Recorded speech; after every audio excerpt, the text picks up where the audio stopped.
happy to have you all here. As most of you know, Little Shadow does a variety of things. We do classes, we do talks, and we do original programming. I'm very excited because we have a rule, which is if you have an idea for something, please ask us. 99% of the time we'll say yes, it's just how and when. And Hann came to us with a great suggestion of this class. So they are incredibly talented at what they do. And I'm just going to leave it to you to take it away. Awesome. Well, hello, everyone. Good afternoon. I am Hann. My pronouns are they, them. I am a puppeteer and fiber artist. I mostly work in needle felting, crochet, embroidery, what have you. I'm coming from New York City, so if you hear any noises from the street, please, please bear with me. I live in a city. I want to talk a little bit why I use needle felting a lot in my puppetry.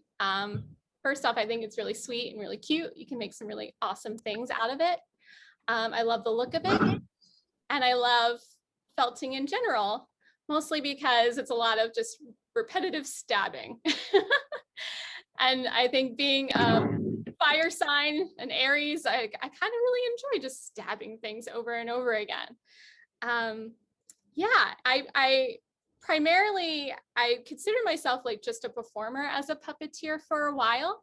I think probably in the last couple years, I actually consider myself a maker. And once I found needle felting, I really consider myself a maker because it was something that really just gelled with me. I was doing a lot of paper mache before that, which, as we know, paper mache takes some time and drying. Needle felting also takes time, but again, the stabbingness of it, just really liked it. But yeah, that's who I am. And we don't have, we can quickly just go around. Maybe I'll call out a name and then we can just introduce ourselves, our pronouns, where we're coming from, what we do. And I'll just ask Sue. Sue, can you introduce yourself? And then when you're done, can you just pass off the bat to someone else? Sure. Hi, I'm Sue. I am in North Carolina on the coast where the hurricane just came through yesterday, but we were super lucky and it was, we just had bands of it here. And so I am really looking forward to today. Betsy.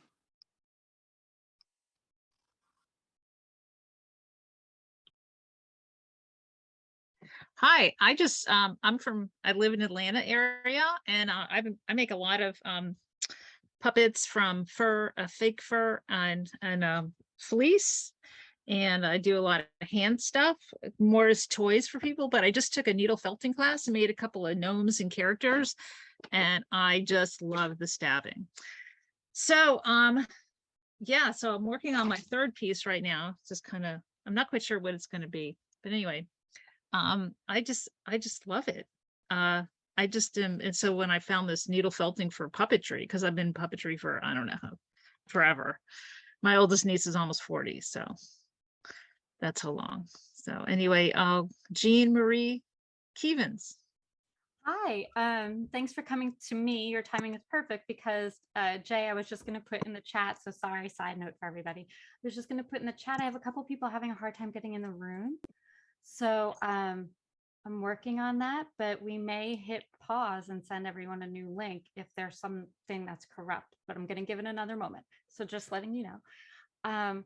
My name is Jean Marie Keevens. I'm based in Brooklyn, New York. I am a maker and producer of puppetry. Most people know me as a producer, but I am a maker, and I'm really excited because we have finally gotten this company, Little Shadow, to the point where we have some other people doing the producing so that I can be a maker again. So I'm really excited about this class because it's taken me back to my roots. So yeah, thanks for joining me. I'm going to go to Bonk. I'm Amy Boyle Bonk Johnston. I'm an artist and writer based in Rochester, New York, and I make things when I take classes. I usually have to be prompted, so I'm here. And is it Maisie? My name is Maisie. I my pronouns are they, them. I live in Canada, BC, on Vancouver Island. I don't know, I like making things with my hands. You want to pick someone?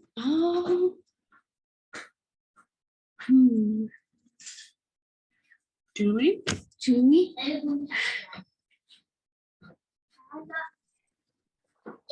Hi there. I am Julie, and I'm in British Columbia as well. I'm in Vancouver, so across the island. I'm a teacher and a museum curator. So I do work with puppets quite a bit with my younger kids. I work with kids from ages 4 all the way up to 12. So because I'm the librarian, and I do like to needle felt. I like to stab things too. So I'm currently working on this person, but I need to upgrade my skills because my people need to have faces. I'm a little afraid of faces. So anyway, I signed up because I thought this sounded like a lot of fun, and a Saturday morning stabbing things is perfect.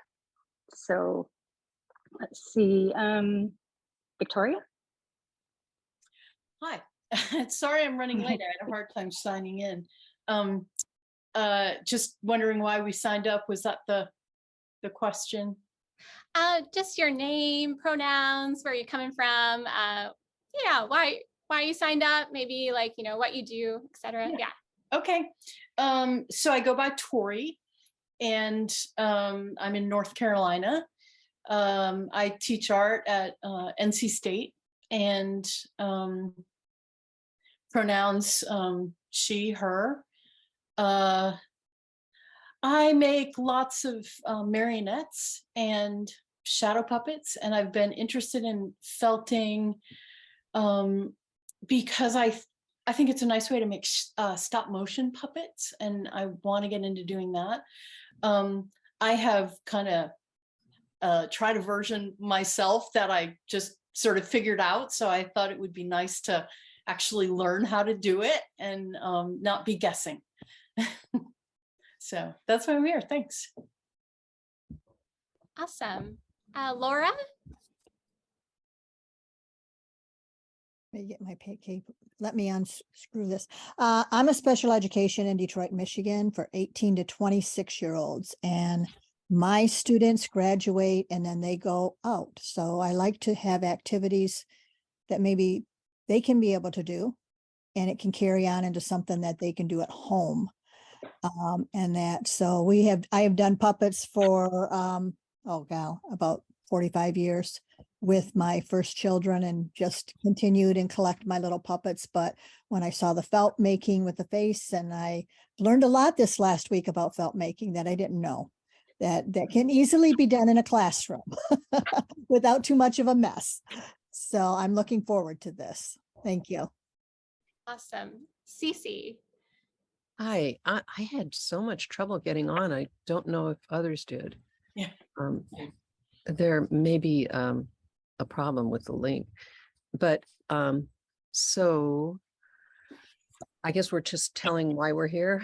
I learned to needle felt at a puppetry intensive at in Banff, and it was Juanita Dawn who helped with the workshop, like the studio for building.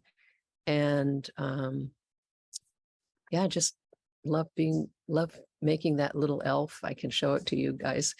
And this workshop came across my email or Facebook or something, and it sounded delightful. And I'm a retired professor, and I've always loved puppets and always made puppets. So this is going to be fun. Awesome. I think that was everyone. Correct me if I'm wrong. Awesome. Great. Sorry, everyone had a little trouble. I know like Zoom sometimes has they're you have to reinstall or update the app, etc. Sorry about that.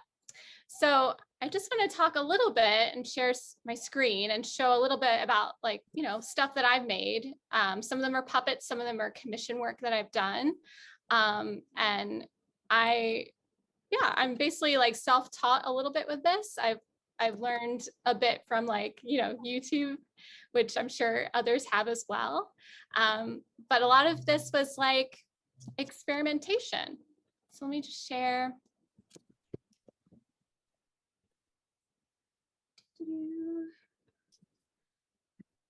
So yeah, so I make like, weird and whimsical things, I would say. I did this series called Fruit Hoops for all these like queer inspired like characters based on fruit, and they're all on a hoop. So embroidery hoops. I have one here. This is Limoncello. They all have like names. And this guy, his eyebrows move up and down. You can see on my tiny screen here. So I was, experimenting a lot with how to make, puppets that have a little bit of a mech to them too in this needle felting. I also have done like commission work for like, pet portraits are a big thing in needle felting, I would say. So this is like a little dog that my friend is also a puppeteer. She commissioned me to do. I like to experiment with shapes and stuff. So I was working a lot with like, gourds and apples and stuff like that. I recently did, I don't know if anyone's familiar, there's a cartoon called Over the Garden Wall. I love recreating cartoon characters. So this is Wirt and Greg, and Wirt stands about 11 inches tall. And this has a lot of armature in it. So I know we talked, someone mentioned, stop motion, which has a lot of armature inside of it. And we can talk a little bit about that too. I've also did a show this summer at the O'Neill as one of the emerging artists.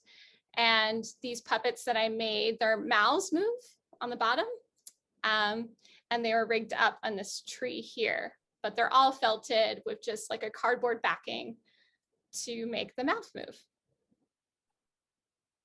And then, when I first started, I basically felted a lot of heads. I think heads is a great way to start, like any sort of human shape or even animal shape too.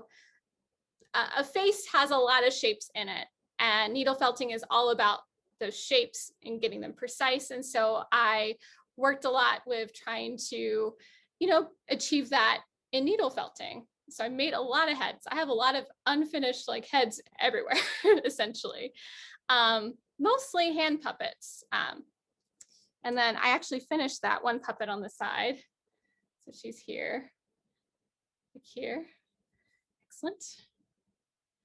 Yeah, and some more heads here. And then this head on the side, I don't know if you can see that very well, is a much larger head, and it's Muppety style. So it's like, moving jaw on the bottom and everything. And all I did was felt the head in two pieces and connect them at the jaw to create a hinge.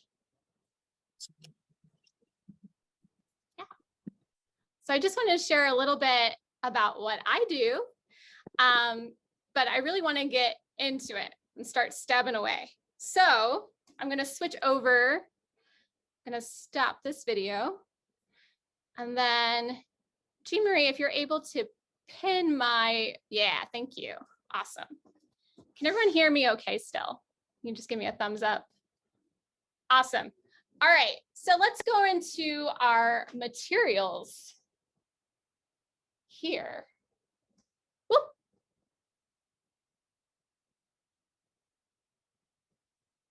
Apologies.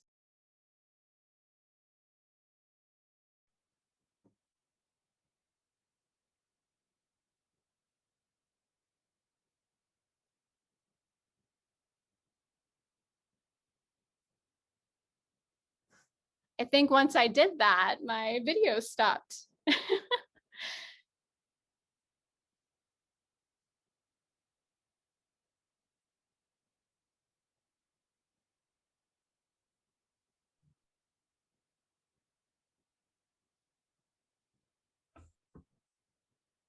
Bear with me, folks. I apologize.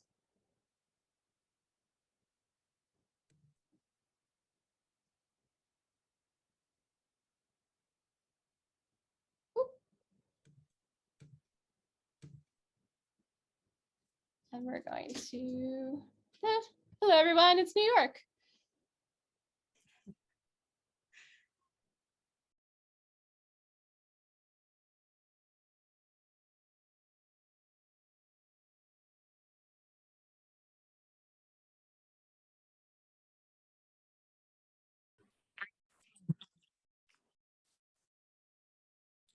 Get the thing right.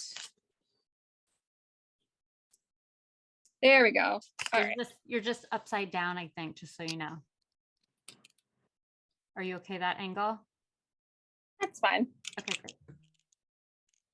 Let me see.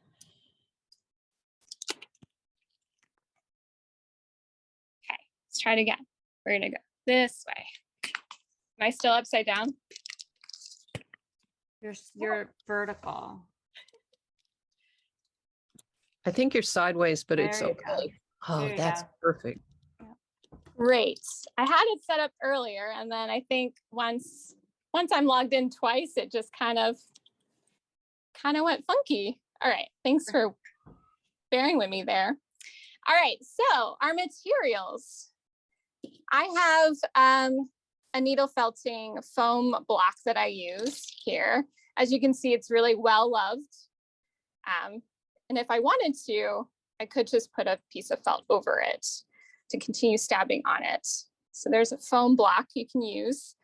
Some needle felting kits or things, you can also get this brush here.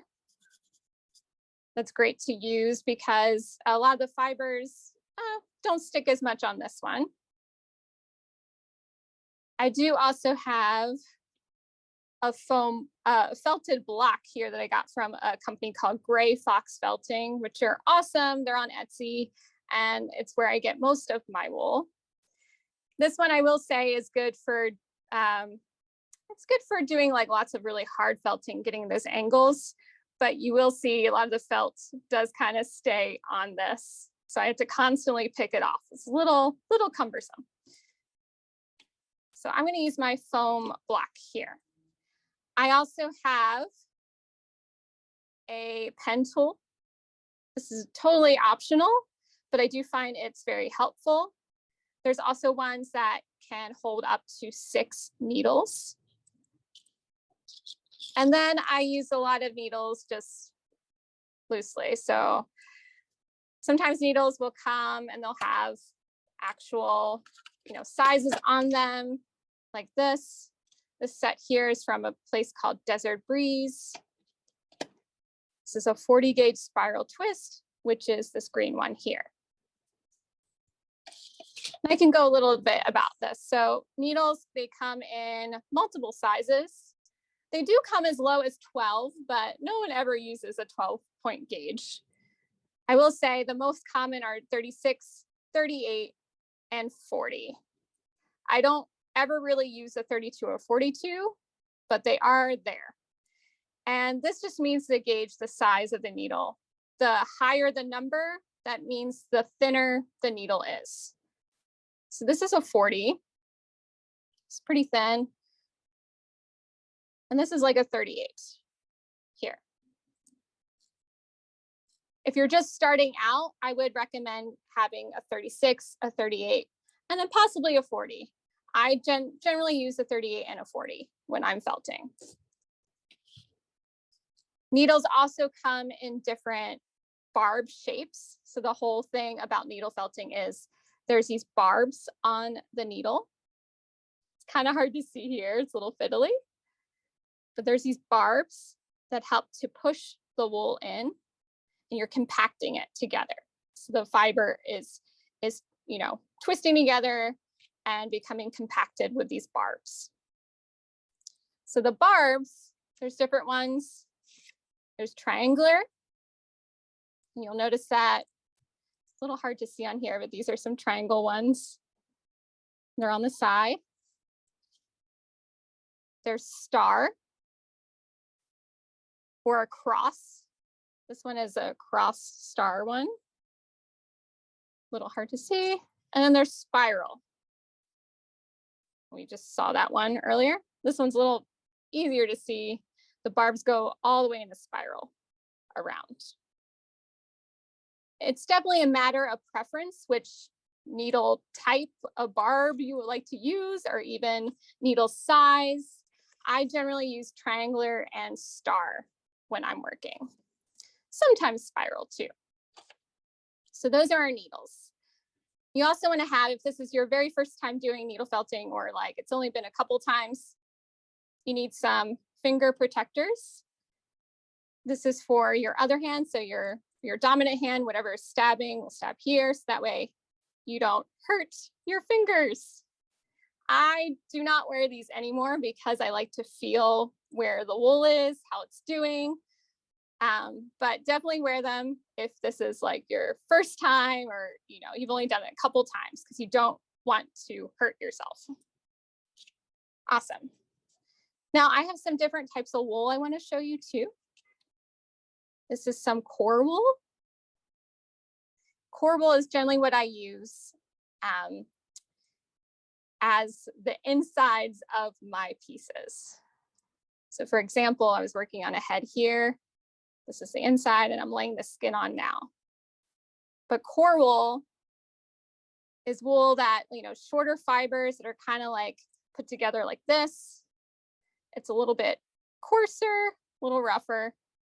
And this is great for the insides. I would not use this for the tippy top of the top of your structure. There's also merino wool that's very soft. It's kind of hard to tell here, but this is very soft and luxurious. And this is a roving. So this is core wool that has been carded, meaning it's been run through a machine that cards it together. There's also hand carders here.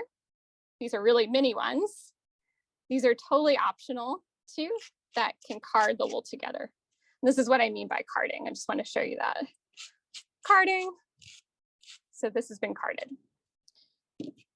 Roving wool is wool that, as you can see here, all the strands go in one direction, like so. This is great for hair. This is great for fur. This is great for a lot of things. Some people do not like to use roving wool for their structure, only because all of the fiber goes in one direction. But I like to use roving wool for a lot of things, mostly because I manipulate my roving wool by, doing a little hand carding myself when I work with it, like so.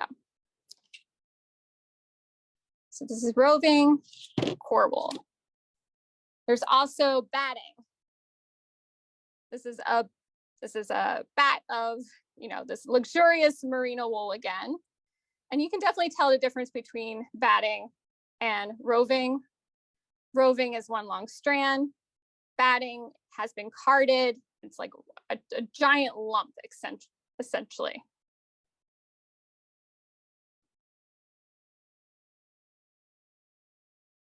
And then this is some more roving wool with the Cordale wool. So it's a little bit coarser. It's not as soft as the merino. Again, you can see it's one long strand, like so. This is also great for stop motion roving wool, because you can wrap it around, like say, like an arm, and stab it into place, or a leg. And then this is just some general carded wool here. There's lots of, different long and short fibers in this. Great, so that is our wool. We're gonna start with some core wool. If you do not have core wool, that is okay. You can use some roving wool if you like for this exercise. Some of you have probably already done this before, but we are going to create a ball with our wool. So I'm gonna do a little bit less than this. So grab a little bit of your wool, and when I pull the wool apart, I just wanna show you this. It's kind of hard to pull it from the middle. It's pretty strong. I kind of hold it in the middle and I pull the end. And I have some here. So I'm going to pull a little bit more, like so. So everyone grab a little bit of their wool. I'm going to use this much. And to create a circle or sphere, first thing we're going to do is fold in our wool like so, creating like a little bag essentially. And then I'm going to take my needle and I'm going to use my 38 gauge first. And I'm just going to stab it into place. Like so. Just so that way it doesn't roll out. So I have the start of it.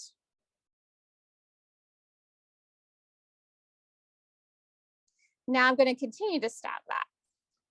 And please be sure to wear these if you're working. So when I'm going in with my needle, I'm going in and out. I'm not going in and then coming out from a different area. If I did that, I could break my needle very easily. So all I'm doing is stabbing the fibers around. I'm not staying in one spot too much.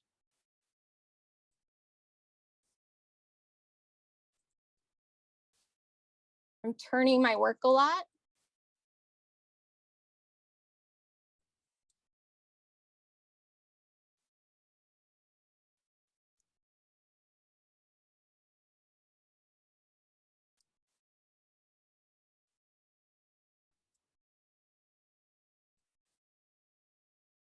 And when you keep doing this, you'll notice that your ball is becoming firmer. You can feel it too. It's getting pretty firm, still a little squishy.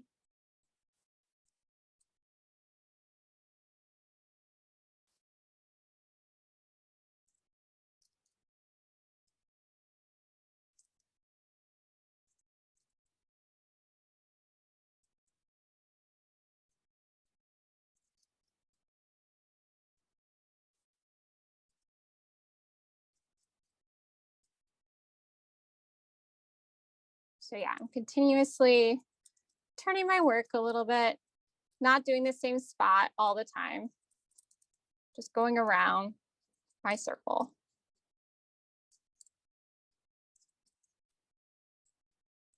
Now I tend to be a very firm needle felter. I like my sculptures pretty firm. So I'm gonna go a little bit more and try to make your ball as firm as you can in this time.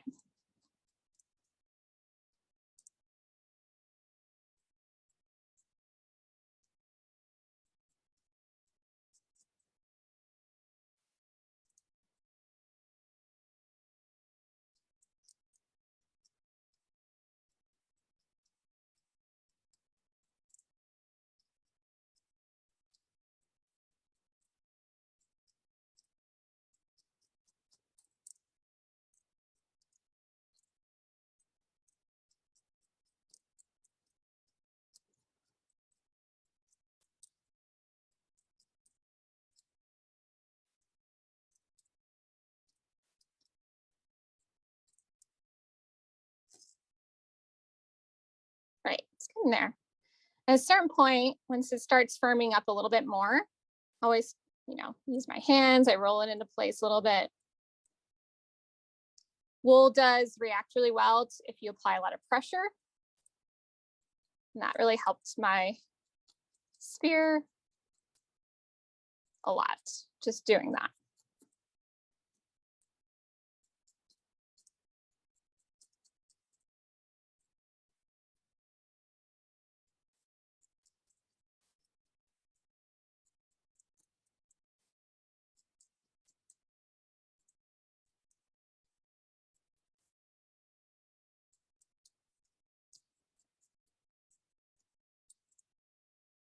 If you're doing a small ball like myself, your ball might be done in just like 2 minutes or so, stabbing.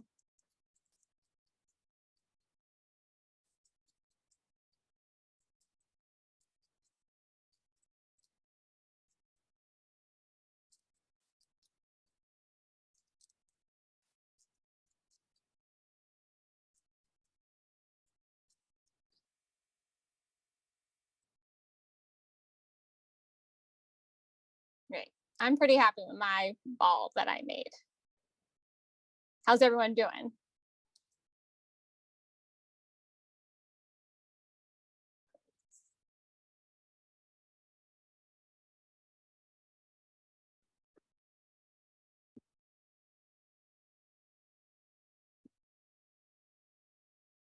Well, Betsy, I saw your question. I'll go into armatures at the end. Thank you for asking that.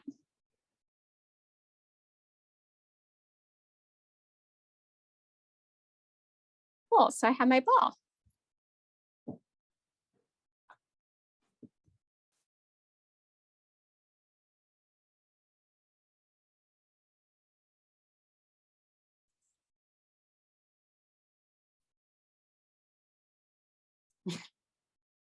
Now I'll show you one more way you could create a ball other than folding it in like that. Some people do this method where they take their wool, they have a good long strand of it, and they make a knot. Pull pretty tightly. Whoop. And then you would just fold over your wool around that knot and stab it into place to create your ball. That is another way you can do it.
Awesome. Once you have your ball, you can hold it up just so we can all see.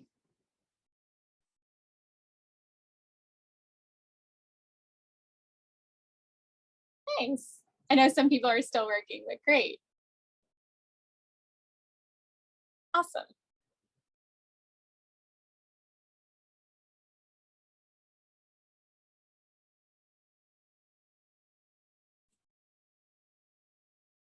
Now I think let's make a oblong shape. So this shape is great for, you know, a body of like an animal or even a head too. So we have our wool, and I have this much of it. You can have a little bit more, a little bit less. And just gonna roll it up like so. Kind of like into a sausage. And then we're just gonna stab that into place.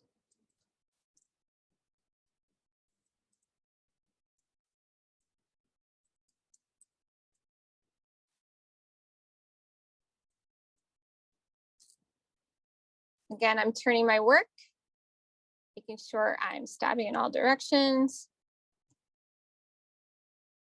I'm going to make these corners round.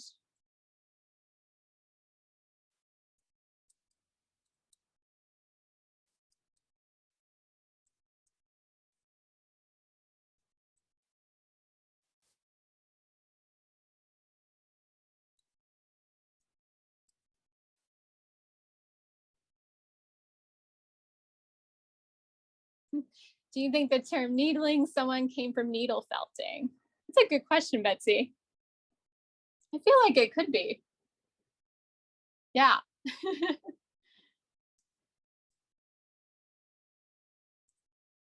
So I just want to make these corners a little rounder.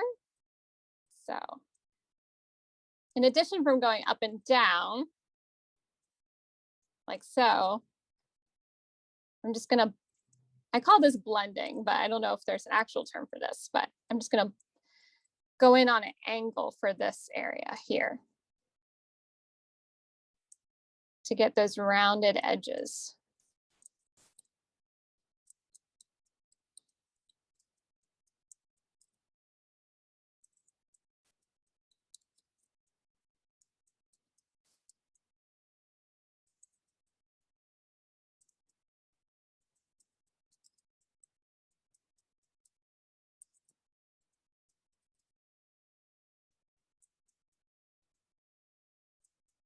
Now, if you do have a multi-tool, like I have this pen here, you can go in. This just makes it a little bit faster.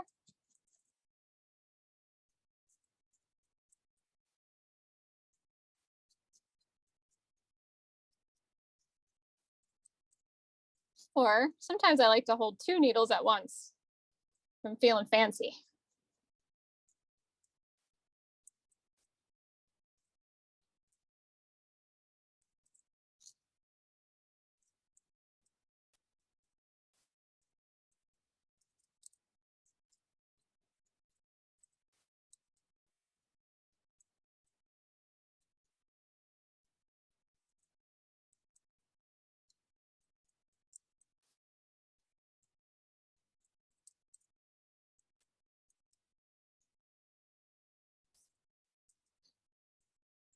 And just like with the ball, we can also rub this with our hands. Now mine's not very firm yet, but I'm just going to keep mine like this.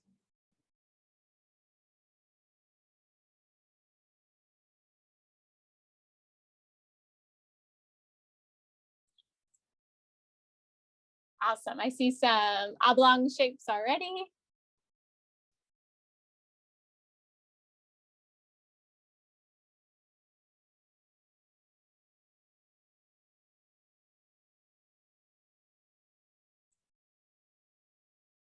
Cool. All right. If you're still working, that's totally fine. I just want to talk about joining pieces together.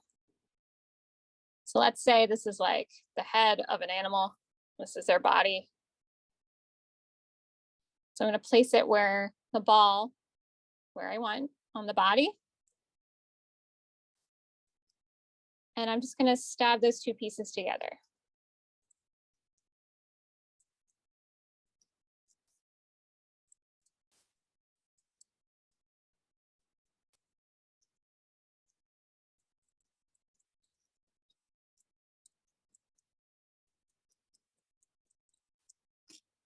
Now let me see here. It's getting there. It's doing okay.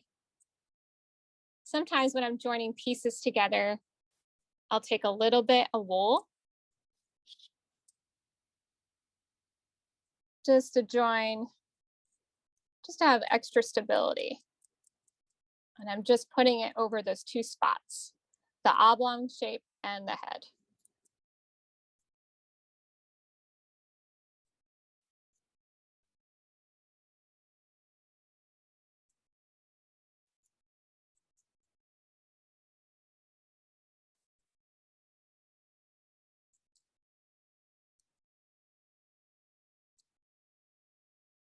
Do it for this side too.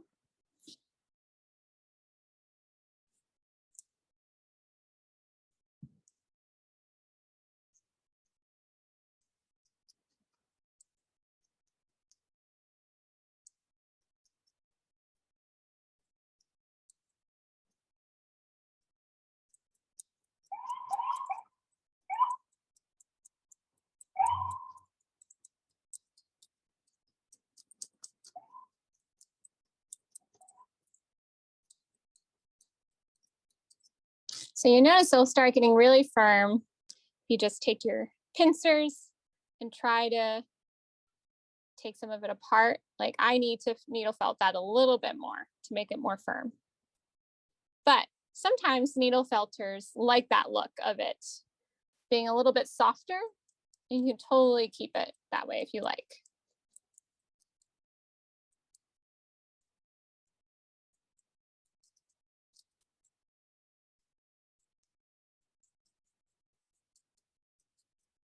And I can even go from the bottom and stab up to the head to connect that area.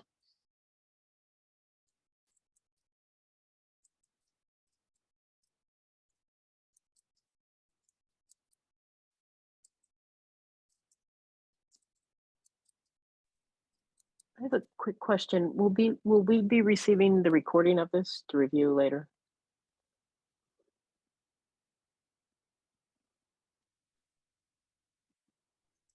Jenny, that's up to you. Yeah, that's totally fine. Great, then Thank you.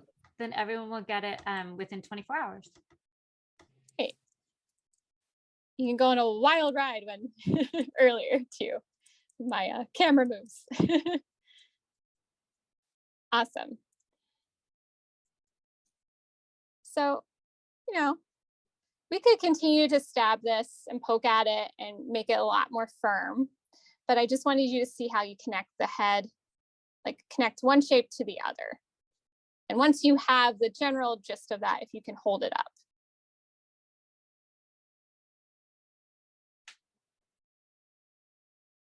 Oh, that looks great, Cece and Betsy. Awesome.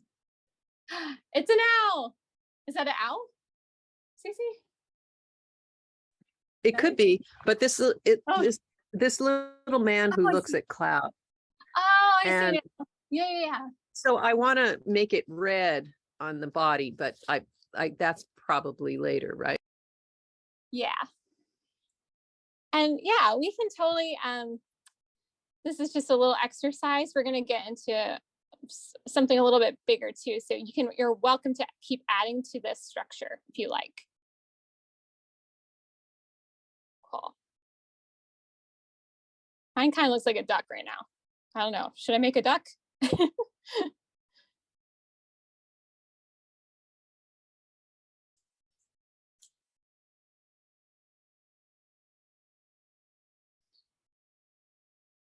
Cool. Let's spend just about, let's say, 5 more minutes on this, and then we'll move on, okay?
Now, core wool is great as the insides. I just want to talk a little bit about it. Mostly because it's a lot cheaper than buying your colored wool. And this is, I mainly use it for the insides, and it's a nice strong structure once it's really firm. So that's why I use core wool, but some needle filters don't use core wool, and that's totally up to you and your preference.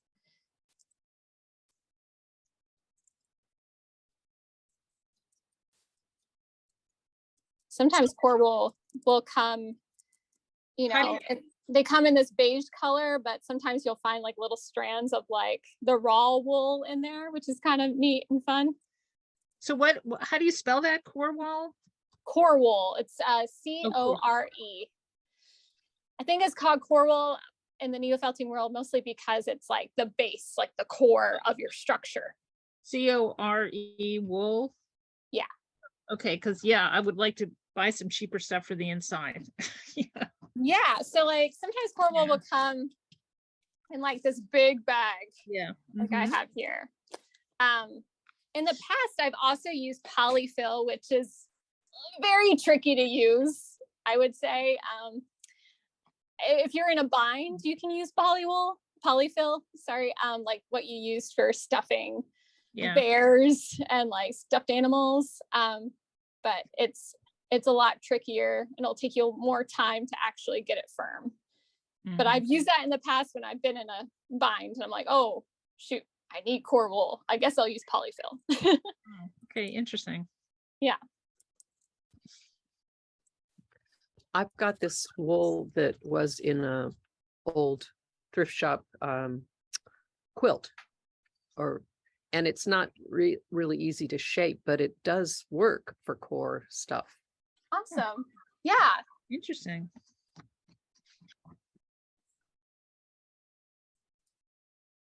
Great.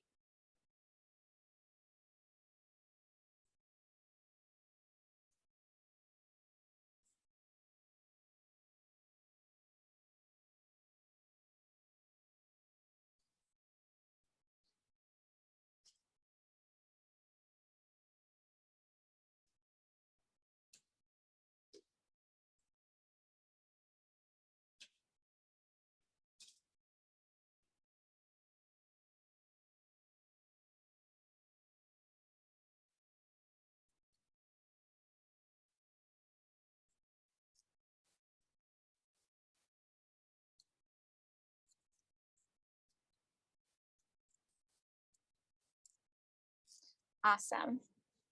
So let's put a pause on our little structure we've been making. You can totally continue to work on this and add more to it later on. So I want to move to our next little project. Our main project is a puppet head. So I've been working on this is like a little like finger puppet, I would say. Hello. And this guy, I guess he would be more like a hand puppet. So this has a hole in it for my 2 fingers, or you can do 1 finger. And this is something I started yesterday. You can see there's a base of core wool in there. But yeah, what we essentially just did will help us a lot to create a head structure. I often work organically or off of pictures. You know, if I'm doing commission, I'll like work off a picture that someone sends me, especially if it's pet portrait, of course. Sometimes with human heads, I'll just start stabbing away, and sometimes the character will start to reveal themselves. So we'll start doing that. If you have something in mind you would like to work on, you can totally do that. Or if you like to work organically, like I'm going to do, you can do that as well. So this would be a nice little hand puppet. Hello. To get that structure started, you can decide whether you want like a really big head or a smaller head or in between size. I say, depending on how much wool you have, maybe a little bit smaller than your fist would be great. Now I'm going to use my core wool again. If you need to use your roving wool, that's totally fine. And we're going to make our spear again, but this time we're going to do it a little oblong. So I'm just going to roll my felt like so. And I'm already trying to put a hole in the bottom with pressure. And then I'm just going to stab that into place. I like to call this tacking, like we're tacking it into place so it doesn't fall apart.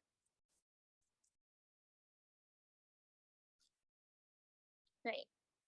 And then I already started to make an area for my fingers. Now this really does not look like a head yet, and it will get there. We'll just need to add more on top. So everyone wants to start doing that. So you have your piece of wool, do a little smaller one, We're gonna do a little oblong shape. And find an area for you to put your fingers through, kind of force it through, and then tack it down.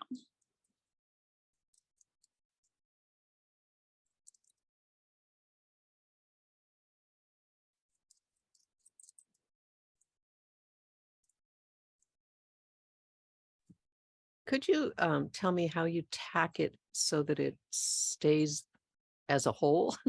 I'm not quite Yes. getting it. Yeah, so I find the areas, let me do another one again. Just have my wool, and I'm going to just roll it into a sausage form. Use my fingers to find a hole where I want my fingers to go, like so. And then the end of this is here. So I'm going to tack it down at the end. I only need a few stabs and it stays together. It doesn't roll away. Okay, so your finger's not in the middle of it when you're tacking. No. And I'm not going through like all the way.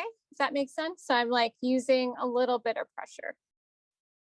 I'm not stabbing down like this. It's more gentle.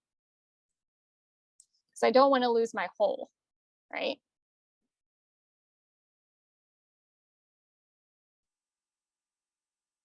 So my hole here. And then once I'm done tacking it so it stays as one unit, I'm going to flip it over. I'm going to use my multi-pen, my multi-tool pen. And I just want to make sure that my hole stays that way. And if I need to make it a little bit bigger, I can just force my fingers up there a little bit more, like so.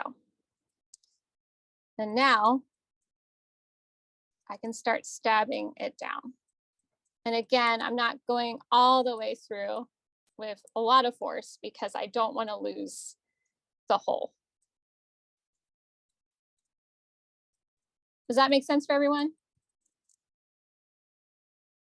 Great, cool. I see some nodding heads.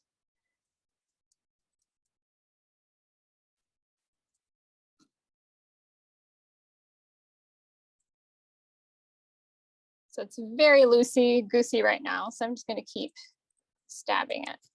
And at this point, if you're using your finger guards, you can actually put your thumb in there if you like. And just like with the sphere, the ball that we made, I'm not doing just one area the whole time, I'm turning my work.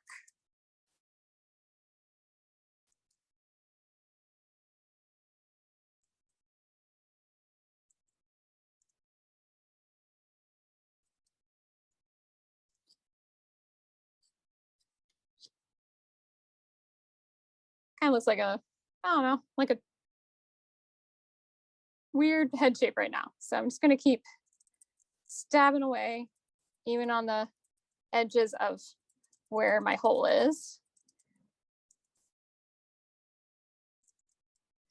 It's also good to feel your wool and make sure it's pretty even. Like there's some areas where it feels a little bit thicker than others. Like it feels very thin on this side, right here.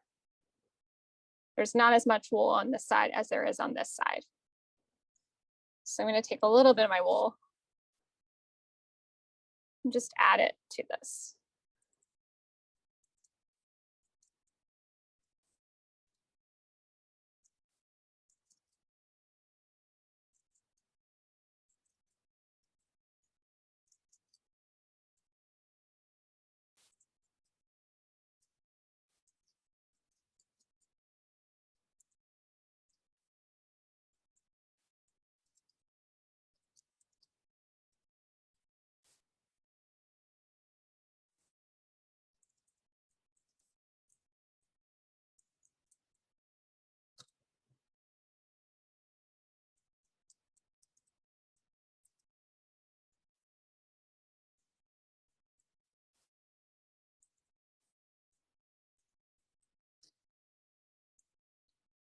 It's getting there. I think I might just make it a 1-finger puppet.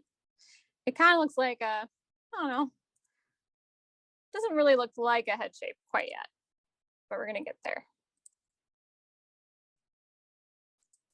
If you would like to make your head a little bit bigger, you can continue to add wool to it.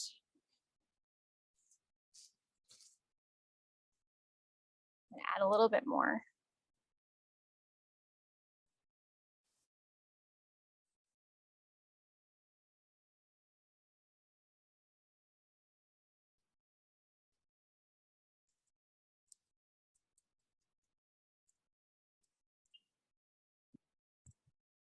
Would you ever put a material inside the finger hole space to sort of keep it open? You can put like yeah, you can use maybe like felt or something to keep it open.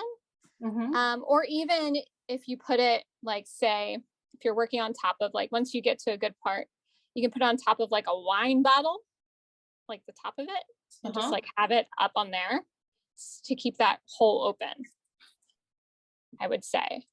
I've done that before. I think the more that you stab inside of it, though, the more it'll stay open, not close too much.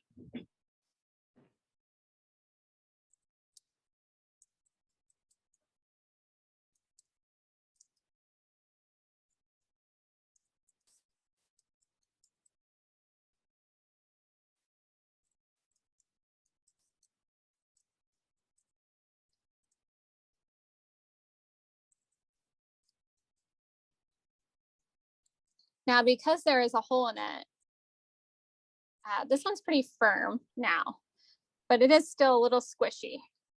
Only because you have, like, you know, a whole hole in here, and that's okay.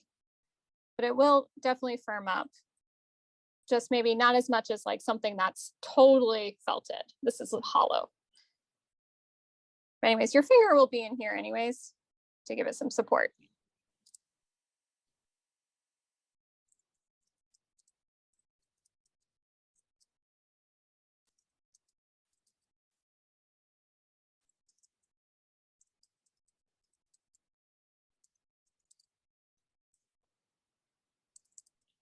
And if you have multiple needles that in your kit or what have you, maybe you try using another needle just to give that a try and see if maybe that needle works a little bit better for what you need.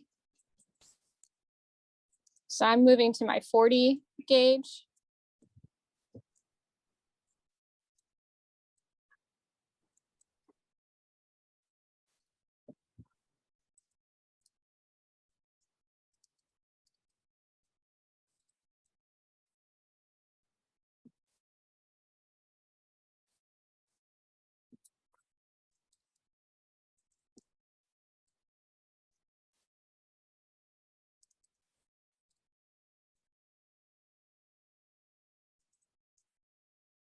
Another good thing to do is I'm also going inside of the hole and stabbing on an angle from the inside and kind of pushing those walls out.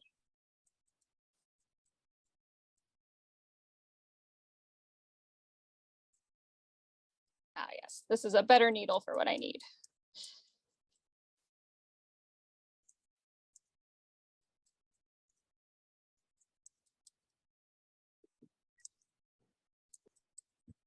Do the needles tend to get dull over time, or? Yes, they do. Okay. I've used this needle for about, I would say, a year, like on and off, and it's still pretty sharp. But it does depend on the needle maker, how they were made, etc. These needles, I think these are my new favorite. They're from a company called Felt Alive. I think I have the packaging. And when you break the needles, I find a pill, you put them in a pill box, a thing. Yeah. Yeah. Dispose of them because otherwise they're sharp. They're very sharp. I've lost needles in projects before, which is really hard to get out. Can you advise me on, okay, so this looks like more like a hat. How do since it has a hole in it, what are you doing to bring it in so that it's more like a head? So I would take your sides and just start I'm stabbing on an angle on my sides, but not all the way through. Like I'm not using a lot of pressure. I would use a little less pressure so that way you don't close your hole. And also, like we haven't added a chin yet. A chin would add a lot more to this. So I added a chin onto this guy here. So there's still some things that we haven't added, so it'll look more like a head. We just basically want to have like a round shape. Sorry, can you show me again? Because mine also looks like Andy Warhol's toupee. I'm just trying to figure out if it's on my finger, where is the face? Just so I can. Yeah, can you hold yours up so I can see? Yeah. Okay. So it would be helpful if you put your fingers on it to like see where it needs to go down. So mine, like I can see now, like I need to go down on my edges here, like on the sides. Okay. So I'm just holding this down.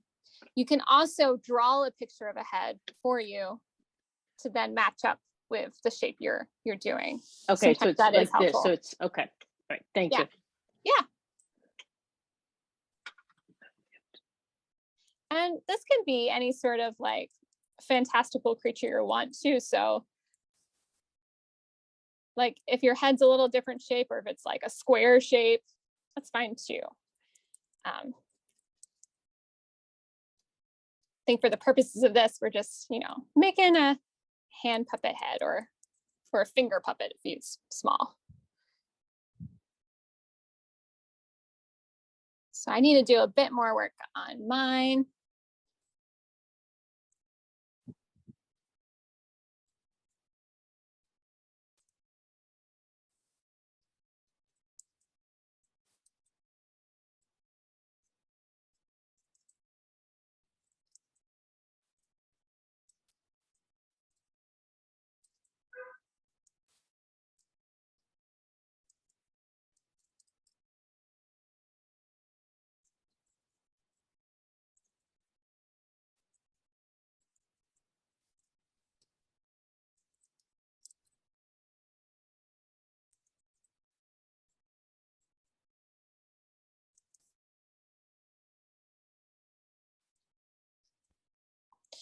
Yeah, and then sometimes I like to use a little pressure on the inside and do shorter, longer stabs where I'm just like poking it and like pressing a little bit into the wool.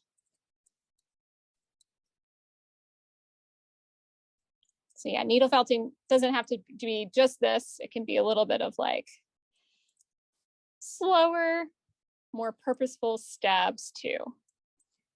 I'm really trying to get this wall out in this way.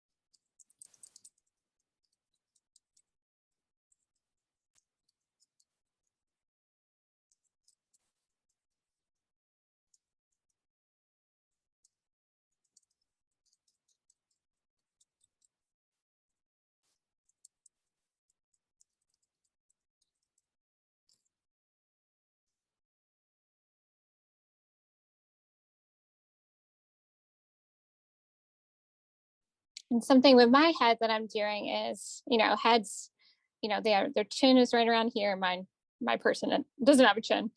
And then it goes up the jawline to the back. So it's not totally flat here. There's a little bit of a curve. So that means I'm just stabbing more on the back end.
And again, make sure if you're wearing those finger guards to take them off at some certain points and just feel your wool, like all sides of it, to make sure it's pretty even on most sides. And also use your hands to like press things down that you need to. Like say if I want to press this down, I'm going to hold it with my thumb and then stab it down. So now I have a bit of a longer face.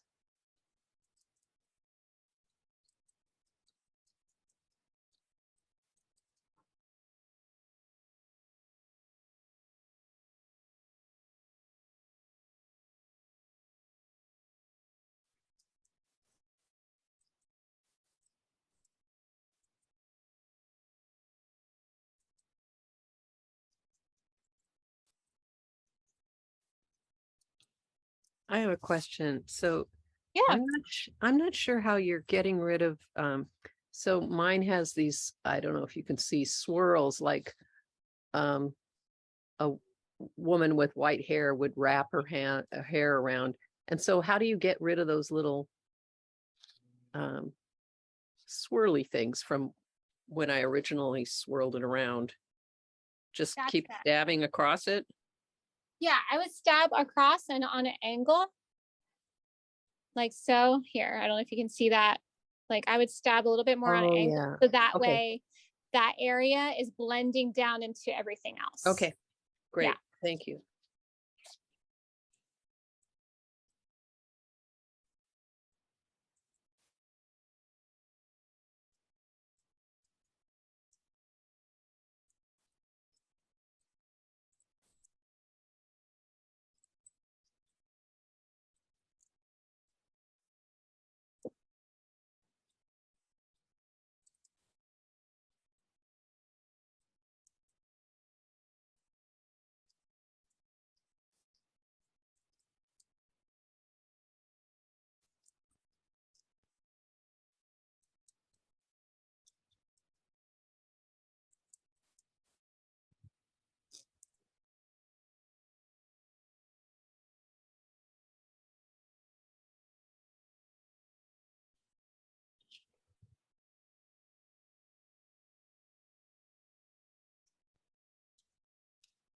No, we're continuing to work, but I want to show you these real quick too. I showed you all the common needles that are used, but a fun thing that you can also get is reverse needles. So the barbs are on the outside, meaning they will pull up your work. So this is great for if you're creating like an animal sort of character that needs a little fuzz, or like you want to have the hair a little bit more frizzy. So fun thing, reverse needles, they exist.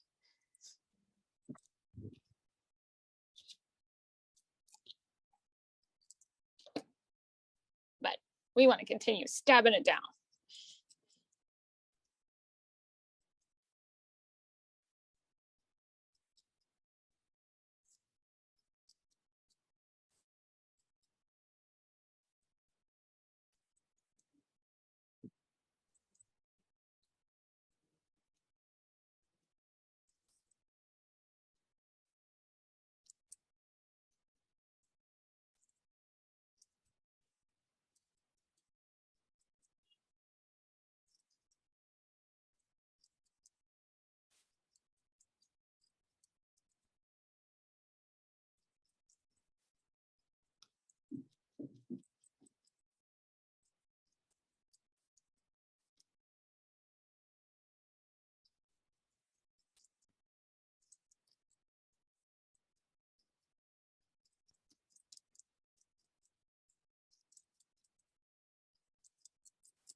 All right, everyone, is 3:15.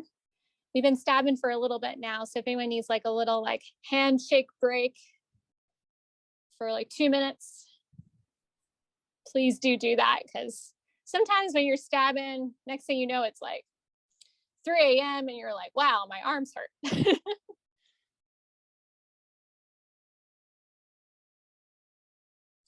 I'm gonna take a little break.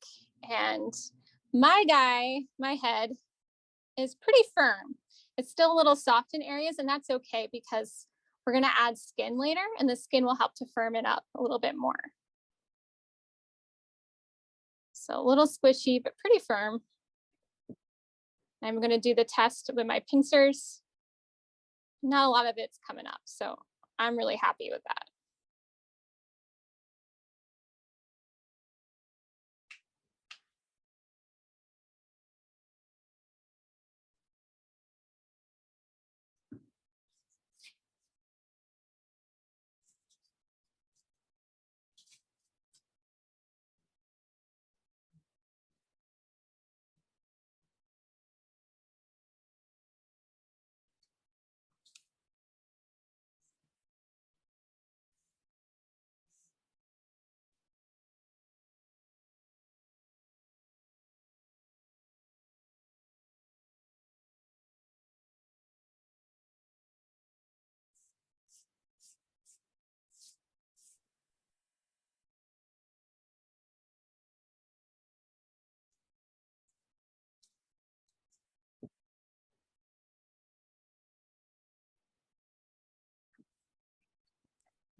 Now this head has a hole in it, like so. This hand puppet I made that's a lot bigger I actually made a neck piece around. So just to show you how you could create like a hand puppet out of this. I have a muslin base in her.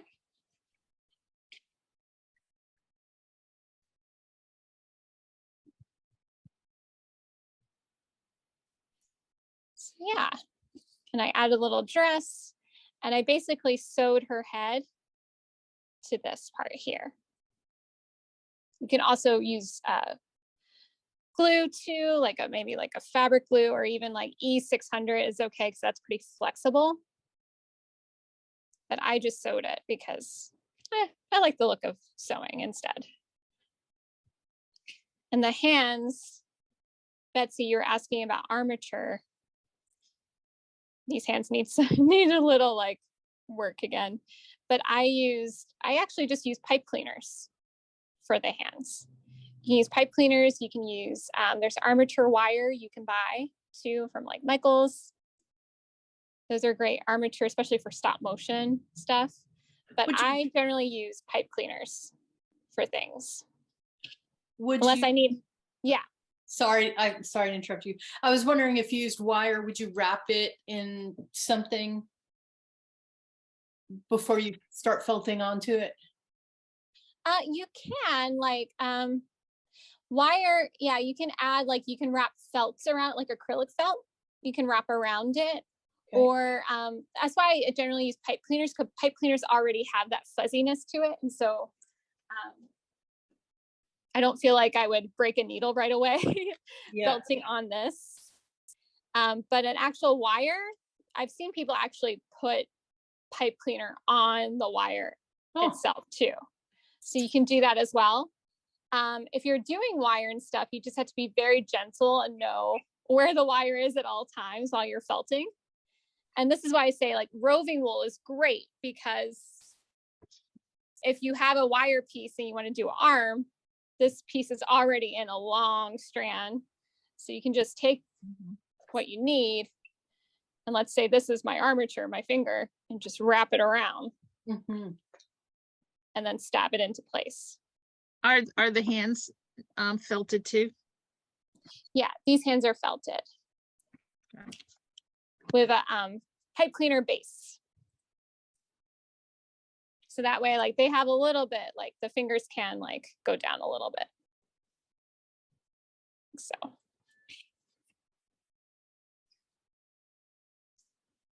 Cool. How everyone's doing with their head? Great. Is everyone feeling like it's firming up pretty well and they have a good basic shape? Oh, awesome. Wow. Great. Cool. So if you still need to stab a little bit more, that's fine, but I want to move on to like facial features. And we're going to continue to block out in core wool. And when I say blocking, that's just essentially, in the needle felting world, when people say the word blocking, that means just we're blocking out the base of our structure. So before we add all the skin and details, we're blocking out what we need. So I love to block out where the eyes are going to be, where the nose is, and add a chin. Everything else we can do with the colored wool. So when we look at our head, we need to determine where our eyes are going to be and where the front of our head is. So I think this head's a little bit smaller and I want a good decent sized forehead. So I'm going to put my eyes down here. And this is when the multi-tool is great. If you have just one needle, that's fine too. I'm just going to make little dips. I'm just being very gentle, but still adding a little pressure. This is where one eye would be. Then this is where the other eye would be, say, like so. We just want to give ourselves, good baseline for where our eye line is. Great. So I just dipped down, you can see. I still have my hole. Excellent. You can also, if you like, use pins if you need some assistance where your eyes are going to be. Sometimes you can just use a pen and see, oh, this is where my eye is going to be. Great. Then I'm going to do my nose. And again, this is another oblong shape. So I'm just going to take my wool, make a little sausage. Just going to stab that down, tack it down so it doesn't go away. I'll lay that on top where my nose will be. And it's a little big right now, but we'll make it work.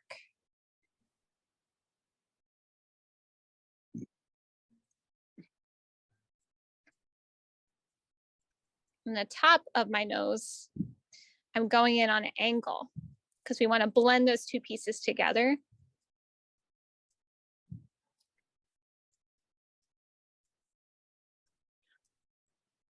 Going at an angle.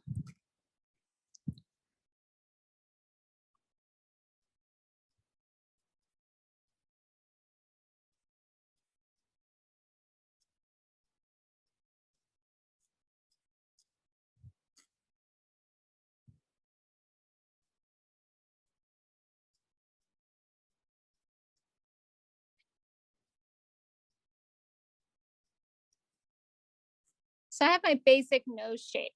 Now I can still work at this and like make it more detailed, but for now I'm happy with that. Now you see our nose sticks out quite a bit, right? And a human nose, you know, you need a little bit more of a brow here. So we're going to create a brow. If you want your nose to be prominent like this, that's totally fine too, but I just want a brow on my guy. So I'm going to use a little bit of wool, add it to the top.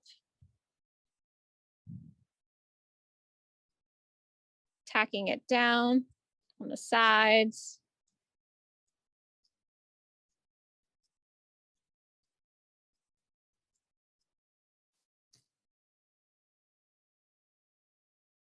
Then this is again where I can go on an angle a little bit and blend it into the head.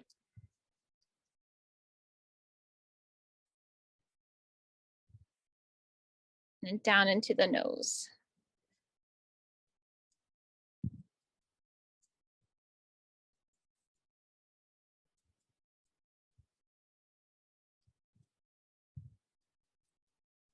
Now, the great thing about needle felting is it's pretty forgiving. So if you stab something in place for a little bit, but you're like, ah, I don't like that, you can easily just take it up again if it's not too firm. Well, it's looking a little bit better. I want this nose to come in a little bit more.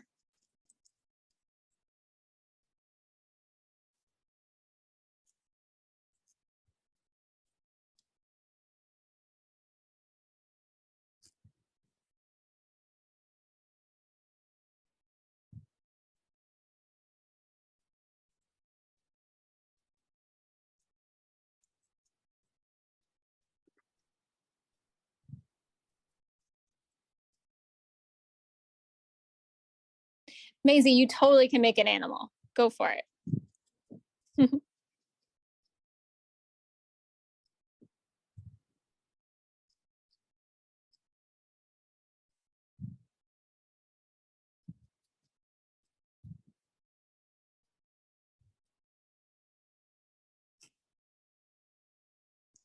Yeah, and if you're having some trouble with some of those shapes too, feel free if you can Google an image of, you know, a human head, or if you're doing an animal, if you need like a visual to help you with your structure, by all means.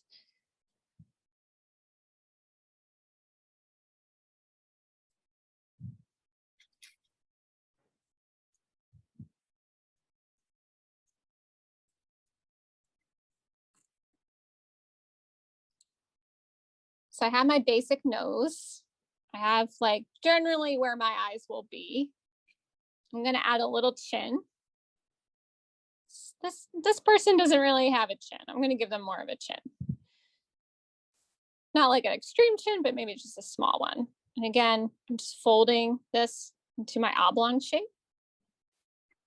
This is also a great way to make an ear too. And I'm just going to tack it down first into my head. Again, my pressure is not a lot, just say medium.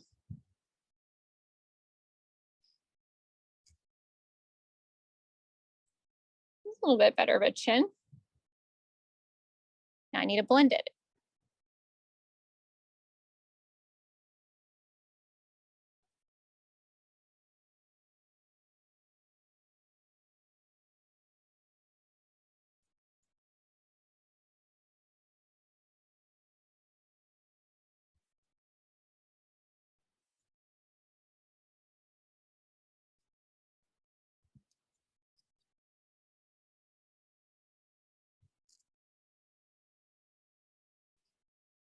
So a character is already coming to life. Interesting. This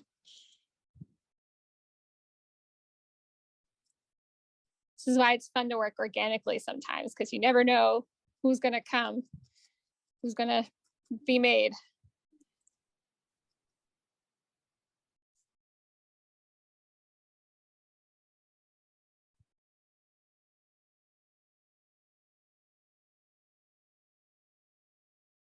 I'm also just making sure my chin is connected to the opening walls, the walls of my opening.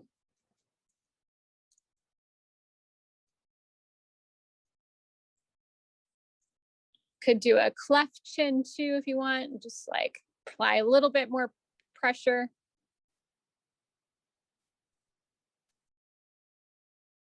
It's kind of fun.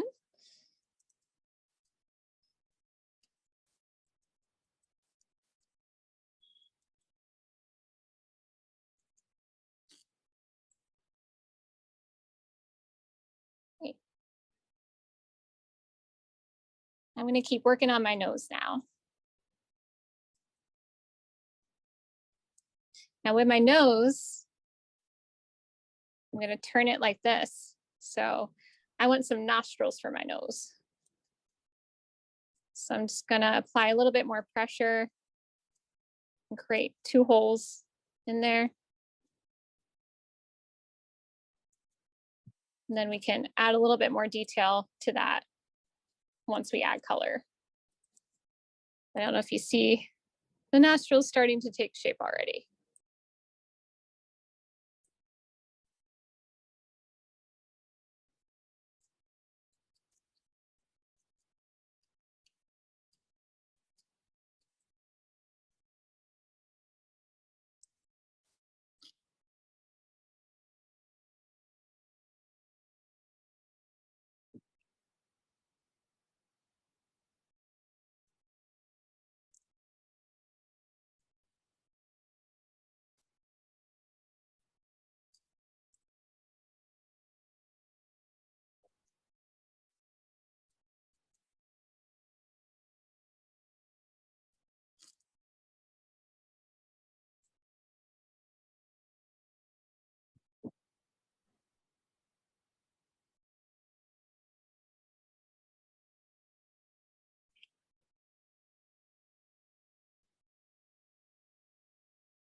Now the other thing we can add too in this stage with our core wool is if you want a little bit more of a cheek, you can add tufts on either side. And I'm just tacking it down first. Trying to make them even. And again, a human face is not totally symmetrical.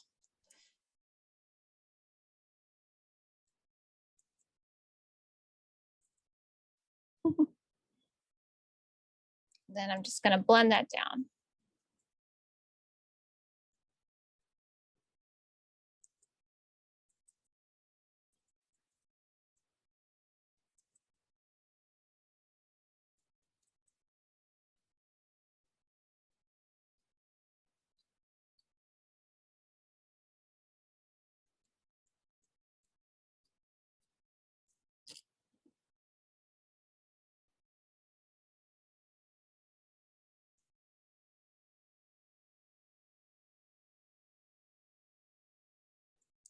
Now, if you're doing a nose like this, it's more of a flare out. I started with this shape and then I added little balls. Just took my wool, made like a ball shape, and I added it to the side and connected that together. You do that sort of nose. You do a real nice, big, crooked, like big witch's nose. I mean, it's almost Halloween.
Just making my nose a little bit smaller.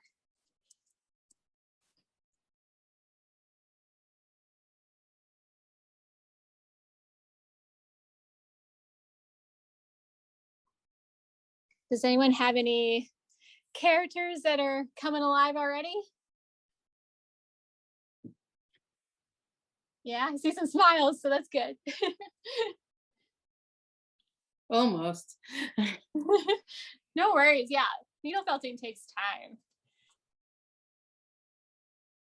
It is always really fascinating to see them start to take shape. I have a question. So Yeah. in adding, I'm adding on to my nose to make it bigger. Yeah. And is my goal to add enough where all of it becomes hard? So if that's not hard enough, I add more. And I say with the, yeah, that's a good question, Sue. I say with the core wool, you want it pretty firm, but it doesn't have to be totally firm, because once you add the skin on, it's going to get even firmer. okay. So like you want it in a good place where, like, if you do the pincer test, like not a bunch of it's coming off. Okay. So like mine is pretty solid still. It's a little wispy still, but that's fine.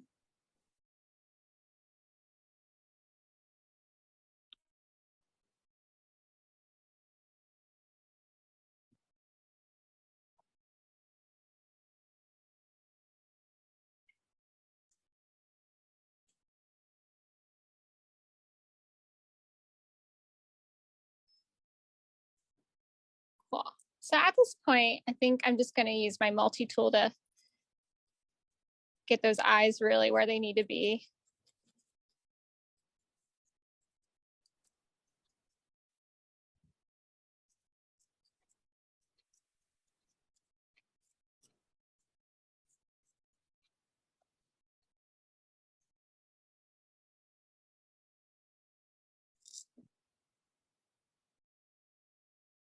And I wouldn't worry too much about the mouth yet.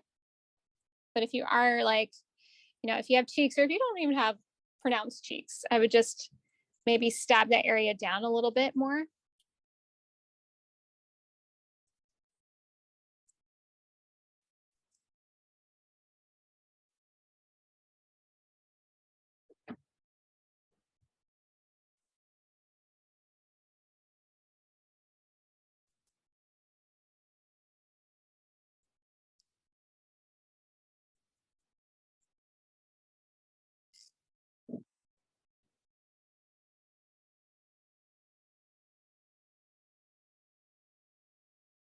I will say my head, the forehead is a little short, which is fine. You know, humans come in all shapes and sizes, but I think I'm going to add a little bit more to mine to make a little bit of more of a forehead.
And a good thing is if your character has hair, even if you have a small forehead, you can create the illusion that it's a lot bigger. You know, you can just add a bunch of hair there instead. Kind of do it with this person.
We were speaking of armatures earlier. You can also, like, there's a lot of great 2D felting you can do. That you can do on top of like acrylic felt.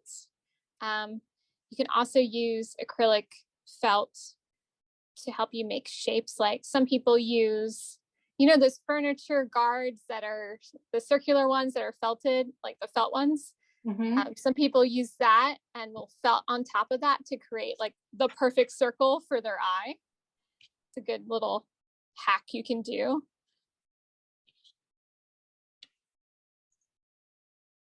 And then with this puppet, I actually felted on top of some muslin. I also used, I love using embroidery with felting. I think it's very just interesting. And yarn too. So you can combine different fiber arts together. And then just to show you like the really makeshift mech, it's just like a little wobble toggle back here. And these eyebrows are actually, they were threaded through a wire. So you can do that.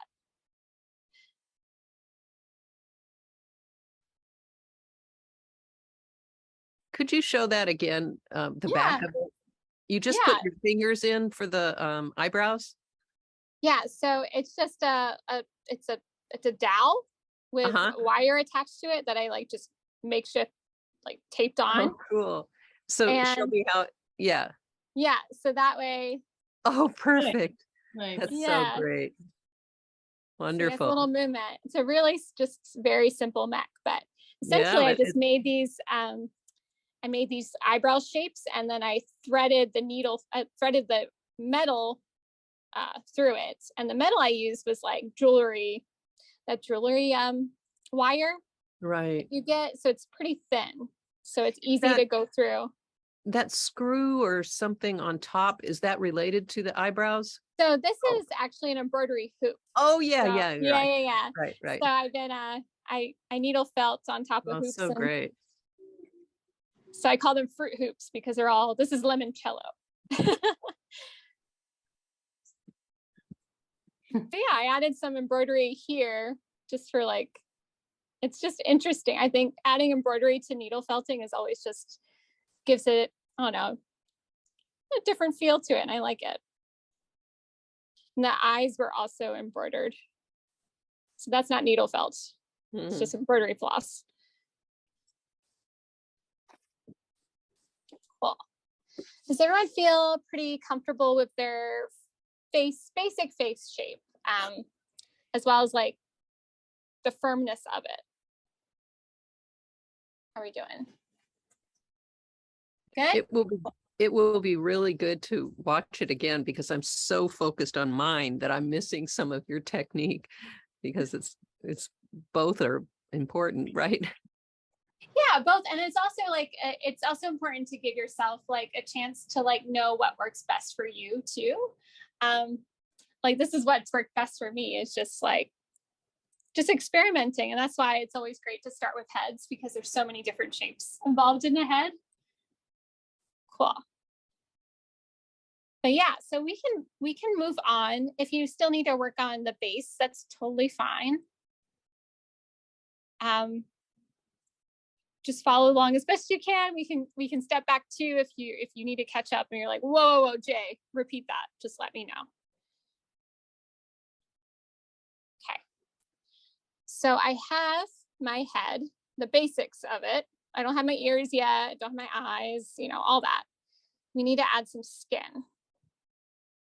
So I'm going to use one of my colored wool. And if you don't have color wool, that's fine. Or if you have just like one color with you, that's totally fine too. You can just do it with one color. It could be a fantastical character. Actually, I might use, like green. Like so. Maybe I will make a witch. So I'm just taking my roving wool, and right now it's all like tangled up a bit, and this is like merino wool, so it's pretty soft. And I love to manipulate my roving wool a lot, so I'm just taking little strands of it, like to break it up in my hands. And I'm not using a ton. And I'm just going to begin by tacking all this on. And we can avoid the eyes, because the eyes are going to be different wool. So I'm just laying that on. I'm not going crazy yet, so just tacking it on like so. I have my skin. And this is why it's great to have core wool, because core wool is so cheap that you can, really make your colored wool last a long time by just using it as skin. So again, I'm just like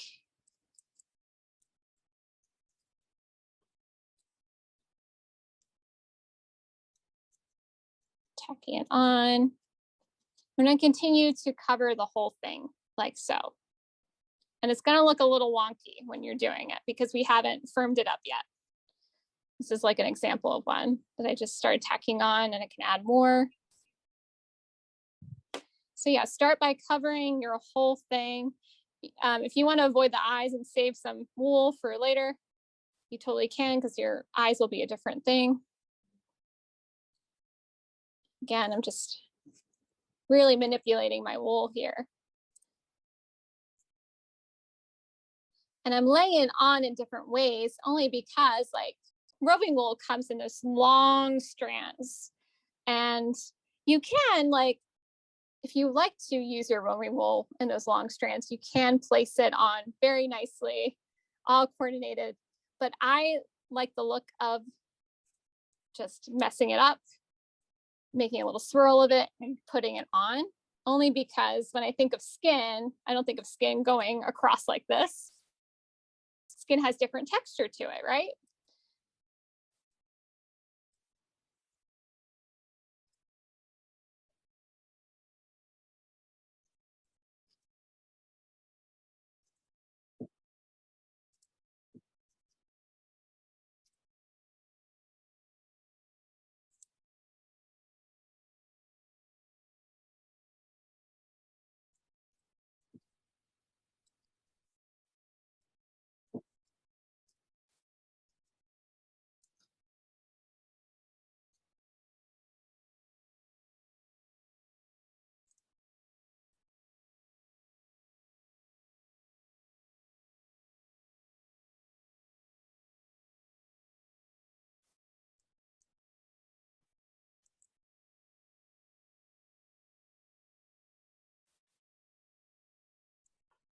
Are you being sure to put that on evenly?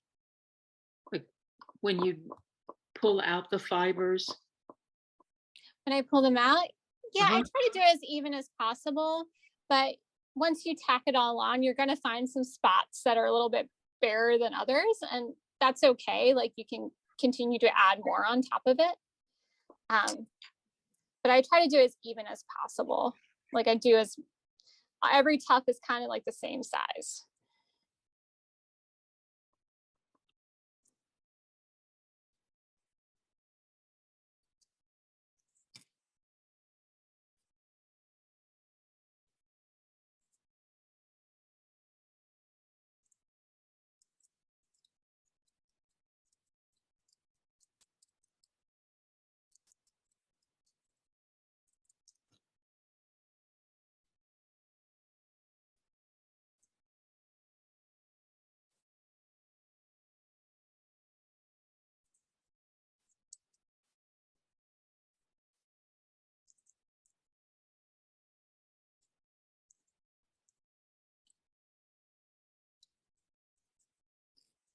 Again, don't fret too much. It does kind of look like a little bit of a mess right now, but it'll get better.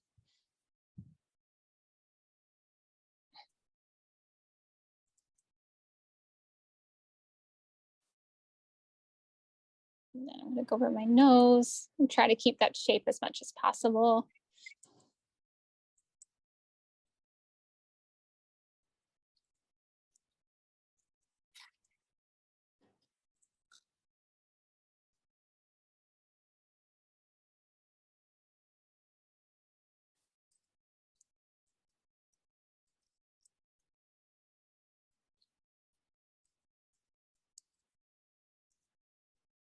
Now, if you're doing a pet portrait, like of a fuzzy animal or something like this, I would take a tuft like so. I would fold it in half. And a lot of the times it's just tacking the very end of it. And then you can like trim that and keep adding fur all around, if that makes sense. But we're doing skin, so it's a little different.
No, you're wrapping it around the base, the opening. Yeah, I'm just doing that. You're more than welcome to keep that still your core wool, because if you're going to make this into like a hand puppet, your neck, whatever you're going to use for your neck can go over that and hide that. But for my purposes, I'm going to go into my hole. Thank you. Yeah.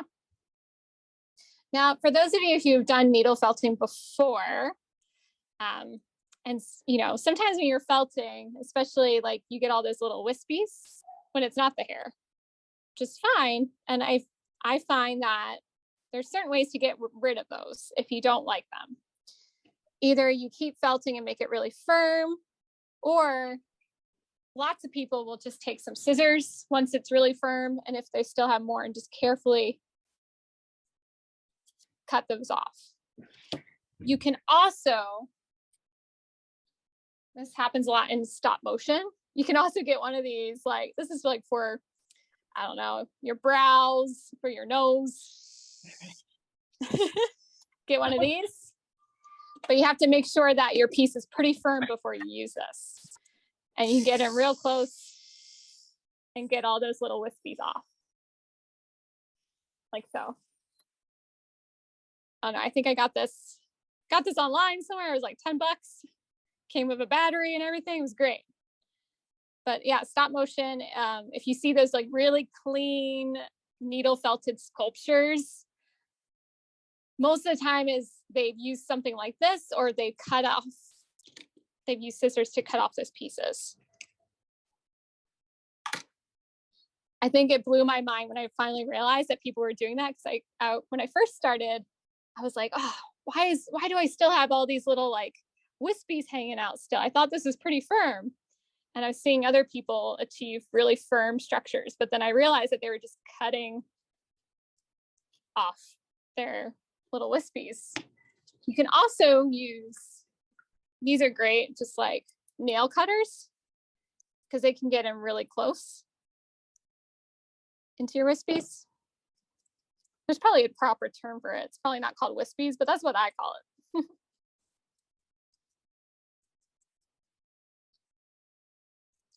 Okay, so I have some little bits left, but I'm gonna start firming up my structure. Now, I already lost some of my nose shape, and that's okay. We can stab that back.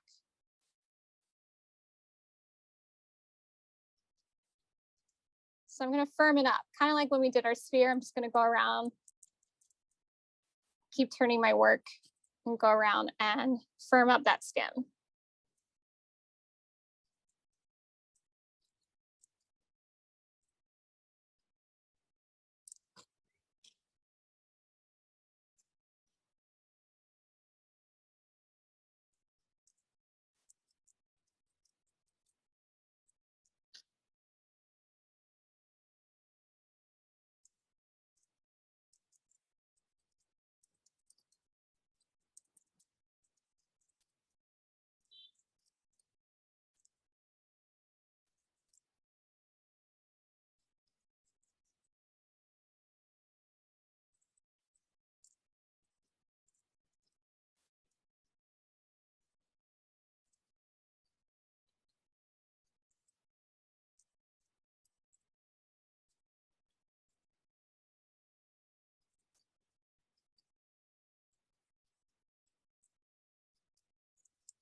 Now, since we're getting close to 4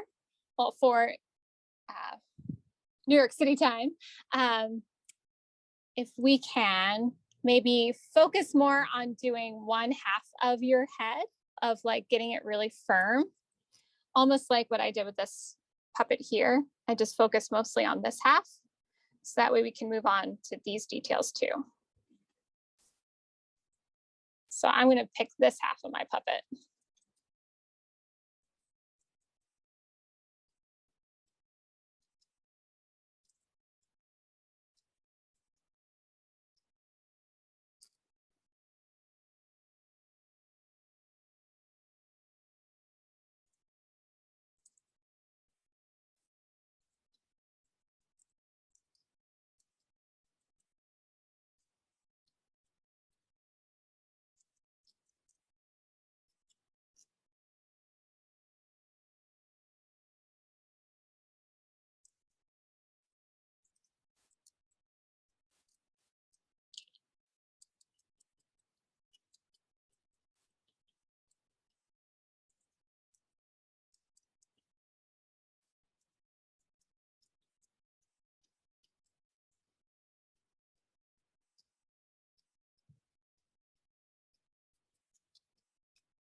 when you're putting on the skin, Yes.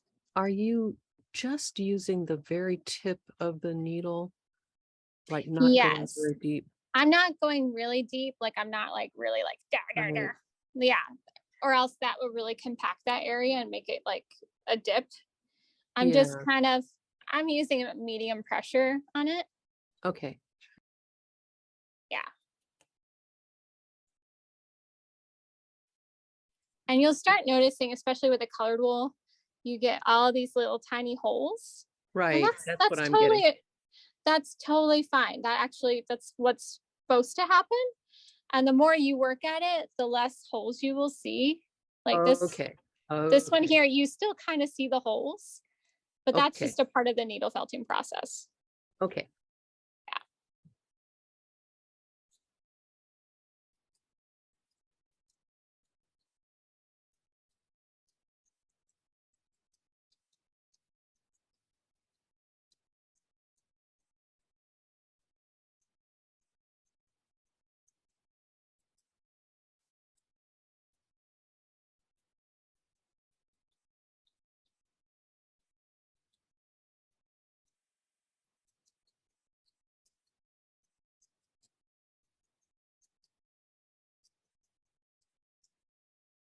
And again, it's 4 o'clock. So if we've been at this for a while now, so if you need to take a little stretch, please do. Don't overwork yourself.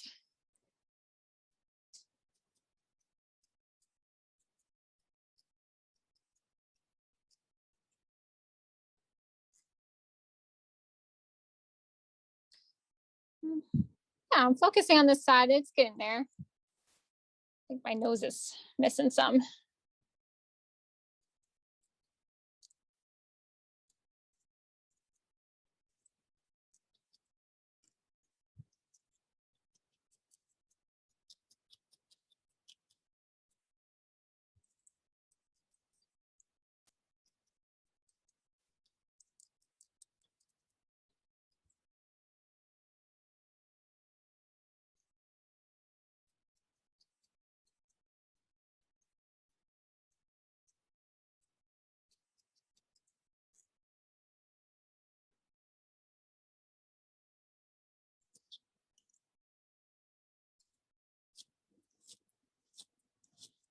I lost some of my eye definition, so I'm just going in with my multi-tool, getting that back.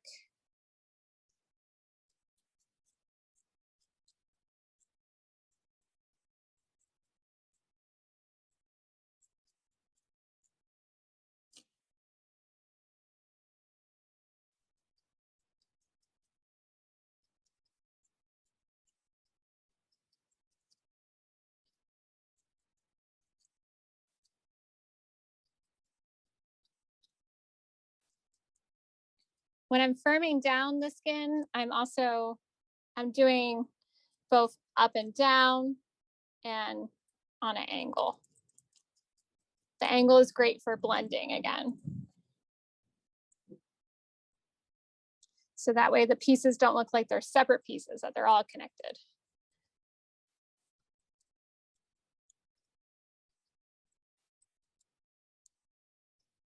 My husband had some pieces of leftover foam, so I just cut it small enough to fit into the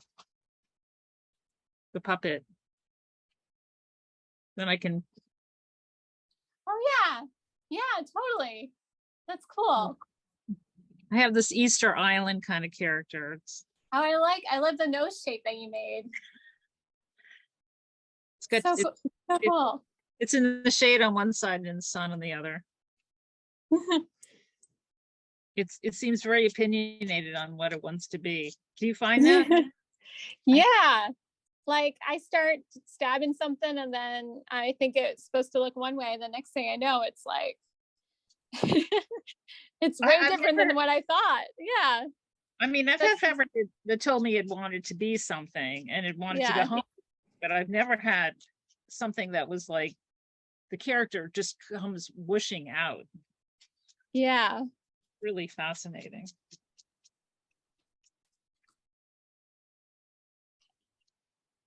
So like my nose now is getting a little wonky. So I'm just gonna, again, sometimes if your shapes are getting a little wonky, you can use just the pressure of your fingers, really push it in where it needs to go.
Hello. Did I lose everyone for a bit? Welcome back.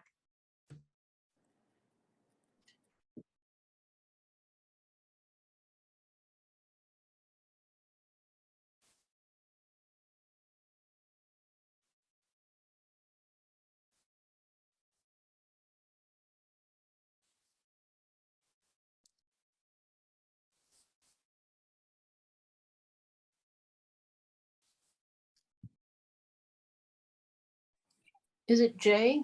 I just want to make sure. Curious, I usually do better if I do it 3 times before it then I just if I do it 3 times, it's better. Is there a book or a text that you recommend for beginners to learn the basics versus? Yeah, so I don't have a book recommendation per se, but I do. There's a YouTube series by what's her name? Feltz by Philipsa, and I can send an email of this too. And she's a needle felter based in the UK. She did the whole like basics of needle felting series on her YouTube channel. That's really, really great and really informative. She does a lot of things differently than I do them, but it's also just really helpful to know the terminology for a lot of the stuff, like the needles, the different types of wool, as well as materials that you need. What's their name again? I think Solipsa? Feltz by Philipsa. And Philipsa. I'm going to double check on that, and I can send an email of that. Another great resource is Gray Fox Felting, which I get a lot of my material from.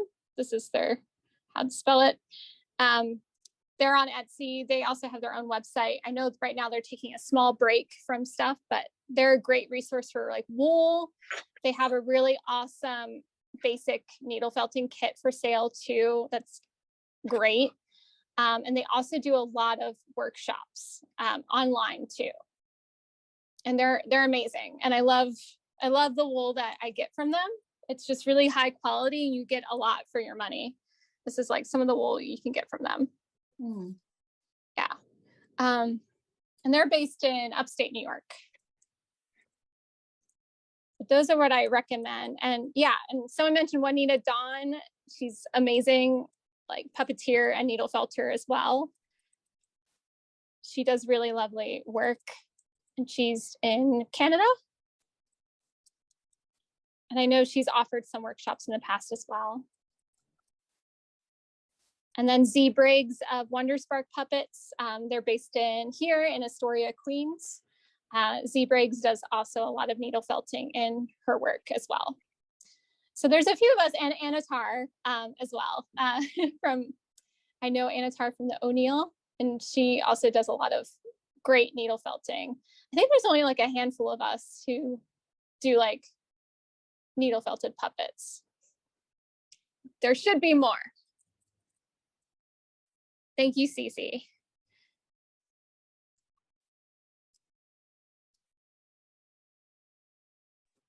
Thank you. Yeah, at the last national, there was a felting workshop that was 1 hour, and it was full. I mean, it was a full house. Yeah, she's great. Yeah, years ago I took a wet felting for puppet workshop at the Center for Puppetry Arts, and we just barely got time to do a resist. And it was they had beautiful work though. But wet felting is a lot of work. Yeah, wet felting is very, very, very tedious. I've only done a couple of it like so far. Like I've done wet felting like to make the neck of my puppets, like the Muppety style big ones. I use wet felting for the neck. And it's still something like I wanna do more of. It's so fascinating to me. But it's also like you're on a table and you're just like squeezing away with like your pool noodle and trying to get it as flat as possible. But I do enjoy wet felting too. This dry needle felting is actually, this style has only been around since like the 1980s, actually. Really? Wow. Yeah. Still fairly new. I mean, it's not a new process. Like there's always been something like this. Yeah. Like even in the before times, like way, way, way long ago, like someone discovered that wet felting was a thing, mostly because I'm sure someone like had their shoe on and had some felt in there. And then after a while, like the moisture from their foot created like a felted shape. like they always say that that's probably how like wet felting came to be. They're like, oh, wow, look. But yeah, this style has only been around since the 80s, like this like needle felting thing. This intimidated me, and you've made it very approachable, so thank you. Oh, great. Awesome.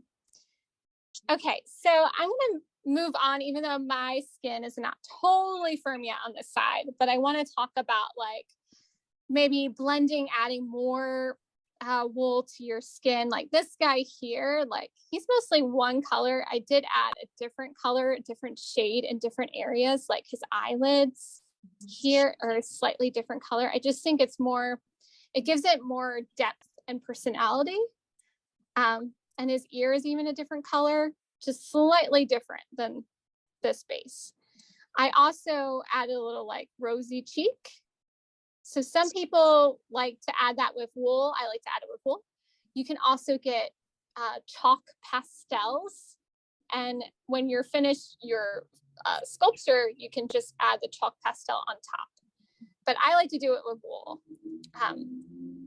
So like if I was doing this, wanted to add a little bit more dimension to this puppet, I would do a little bit shading of like maybe a darker green. So let me see, let me get a darker green. Even getting some of my blacks. I have like this whole container that I keep underneath like my stuff that it's just all these little tufts. Cause like sometimes when you're working, you always end up like with these little like tufts that you had pulled off. You can either put it back, but sometimes I just put it in one big vat. And if I need like a little small piece, I can pull it from there. Oh yes. So like if I wanted to add a little bit more of dimension or something, I can add like a little darker shade on top too. But for now, we won't do that. So for like a mouth, let me get a little bit more space on my puppet here.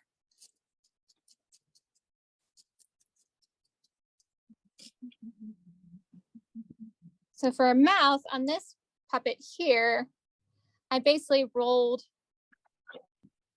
made some oblong shapes that are more like a hot dog on either side. So I'm going to do that. Let's say I'm going to use this wool that I just pulled out. So I'm just twisting it. So my lips are going to be pretty thin. And I'm going to add it down here.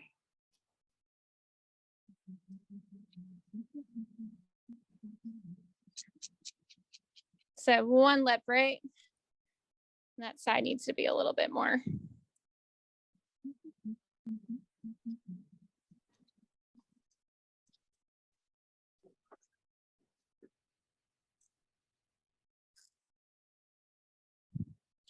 Then I'm going to do another one. Maybe their mouth is going to be open. So I'm taking this bottom piece that I twisted a little bit, and I'm making like a U shape on the bottom.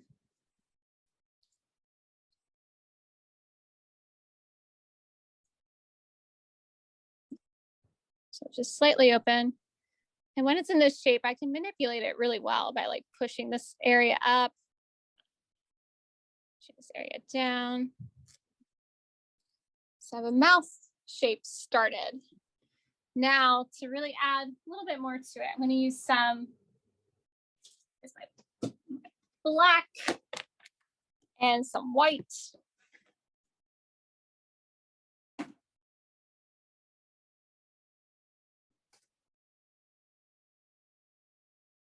So I just need a little bit of black. And I'm going to place that right in the middle.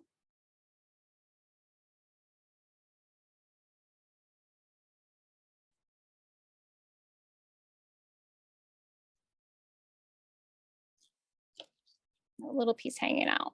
I'm just going to cut that off.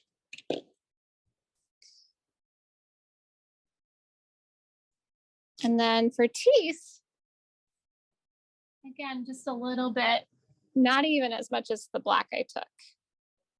I'm just going to fold it. It's very small and fiddly. Sometimes I find if you're like really trying to get a shape and you have like a little bit of wool, if you like wet it a little bit, it can really stay in place for where you need to put it. Almost like we're wet felting it, but okay. So I'm just doing some longer stabs here.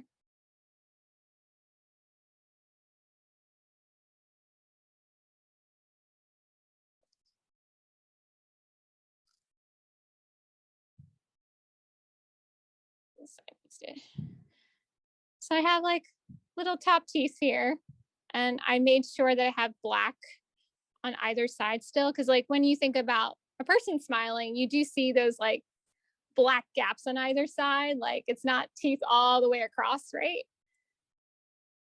So like something like that you can do for the mouth. It's a simple way.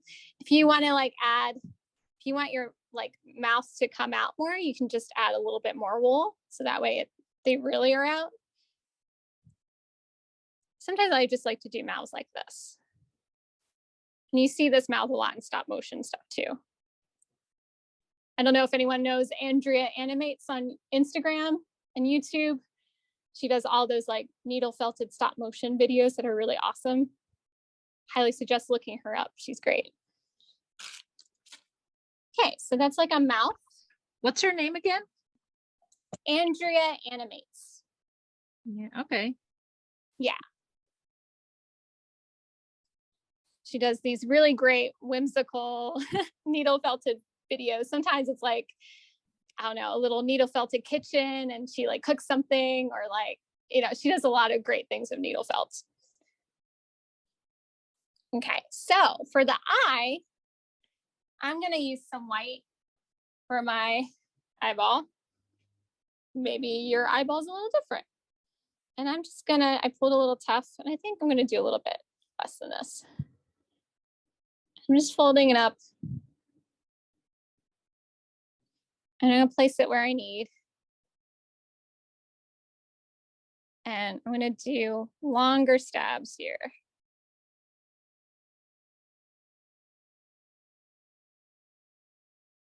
Being very deliberate with my stabbing.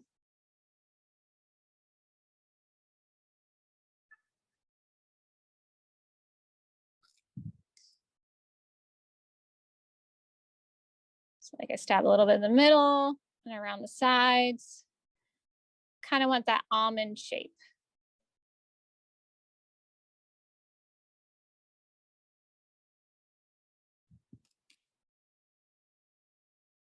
See that. Yeah.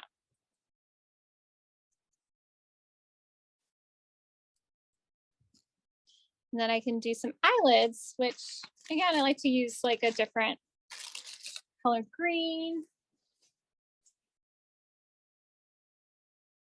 Maybe we use like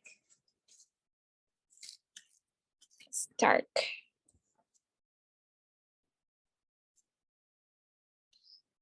And much like the mouth, I'm just twisting it and making like a long sort of U-ish shape that I can stab on top.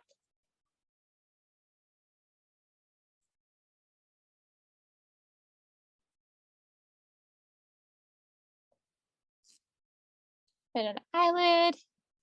And I can even take my multi-tool because I want more of a brow.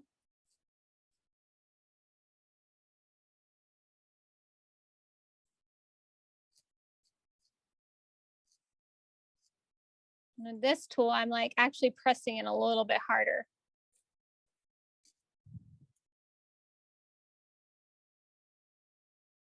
I could do a bottom lid.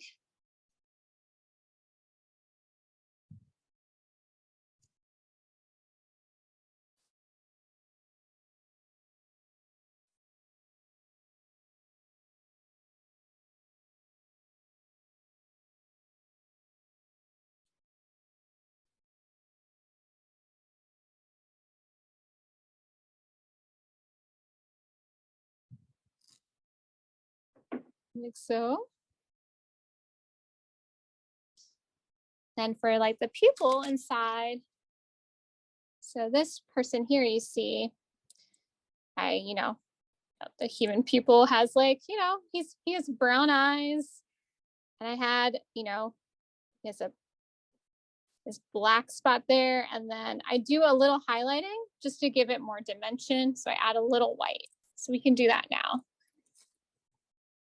Get a little white, a little black, and then whatever shade for my eye. Let's say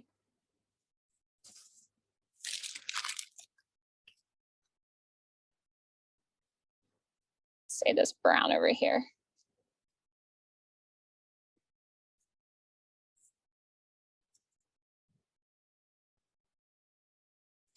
So for the eye color, I just took it, I'm just like twisting it in my fingers.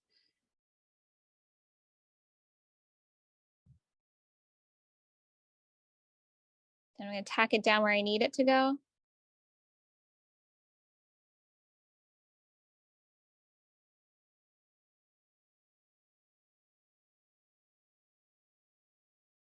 And then I'm stabbing in the middle and around the sides to keep that circle shape.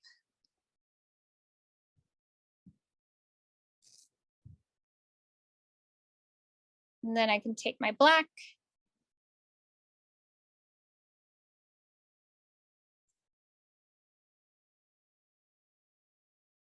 And again, make a little ball with my fingers. And if you need some help with this, you can wet it a little bit.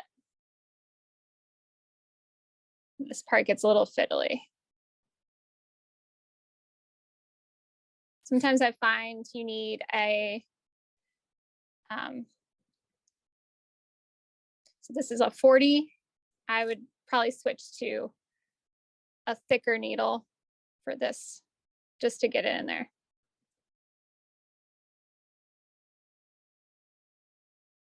Already try to see it already. And then a little bit of white. And then I'm going to place the white highlight like on top here, and probably need a little less than this.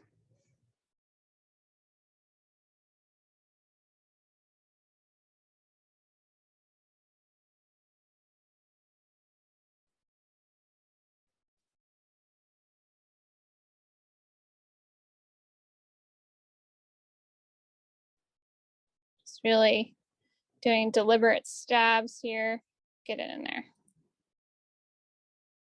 It's very subtle, but it's a nice little addition to the eye.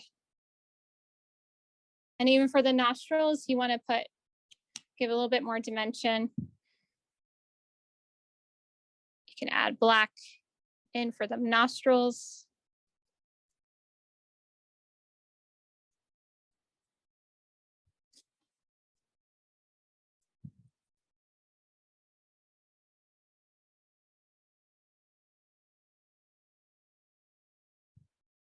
Like so. Looks like an eyebrow already. Yeah, and then the eyebrows and things, use whatever color you want. And then the ears, it's kind of like the chin in ways. I'm gonna use the same color. So I'm taking my wool. I'm gonna make a little sandwich that's a little looser, not really tightly wound.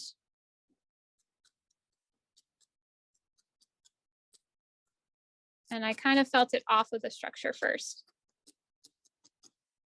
Went like that, shape like this. So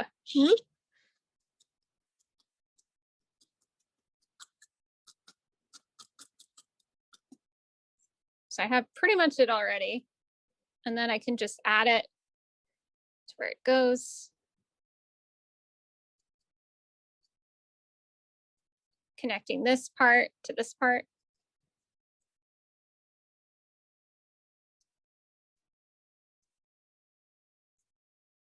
And I can continue to stab that to make it really nice and firm. I can even stab in here to make all the dips in the ears. And then I could add some shading in there with some like little bits of black.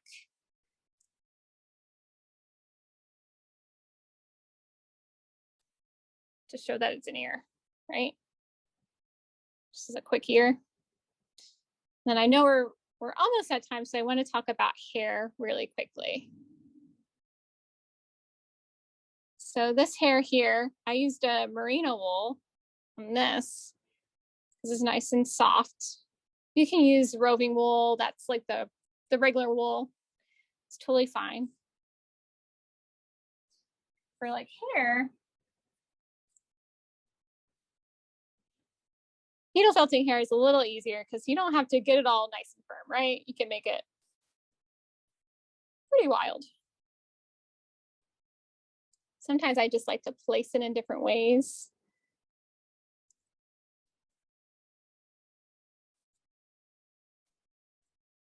And I can keep doing that all around. I can have longer strands where I only connect this part here. And I keep this part dangling down, which is really nice. And then for this little lady here, I actually did a braid at one point and had a little top bun. You can also curl your wool by taking, I don't have one on me, but if you have a barbecue skewer, you can wrap your wool around that skewer. So pretend this is my skewer. Wrap it around, get it nice and firm in place, wet it, and wait for it to dry. And then you can take it off and it will come out curled. It's very nice. Cool. I know we're at time, but does anyone have any questions about how to continue on with the project or any other questions about felting?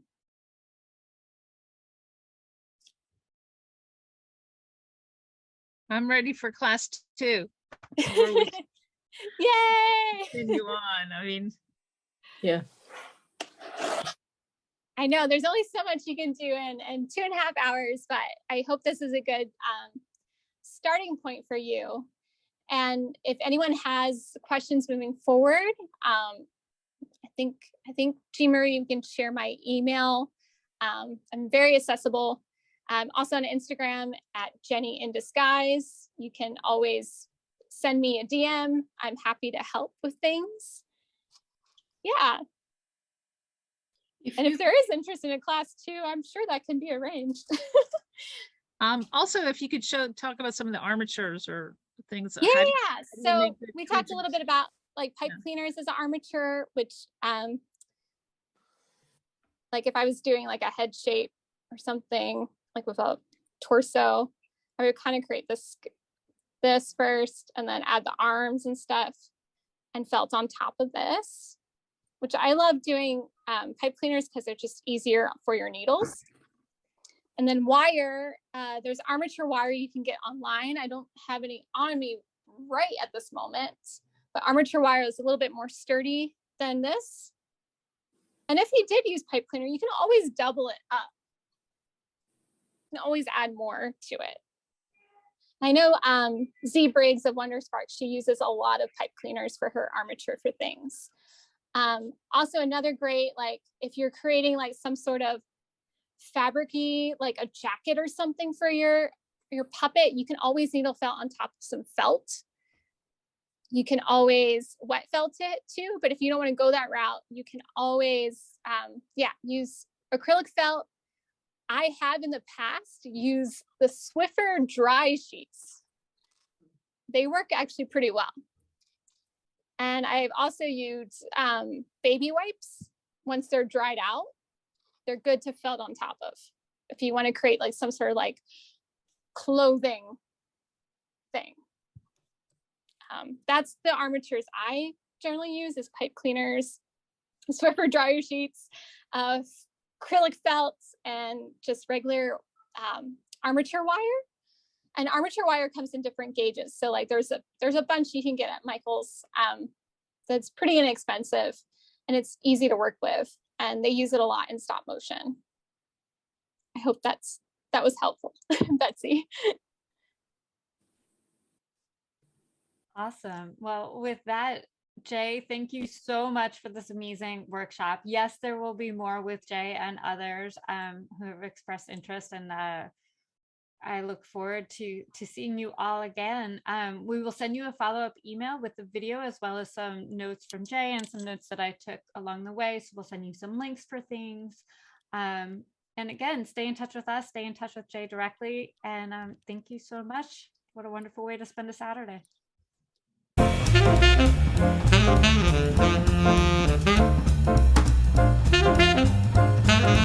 you.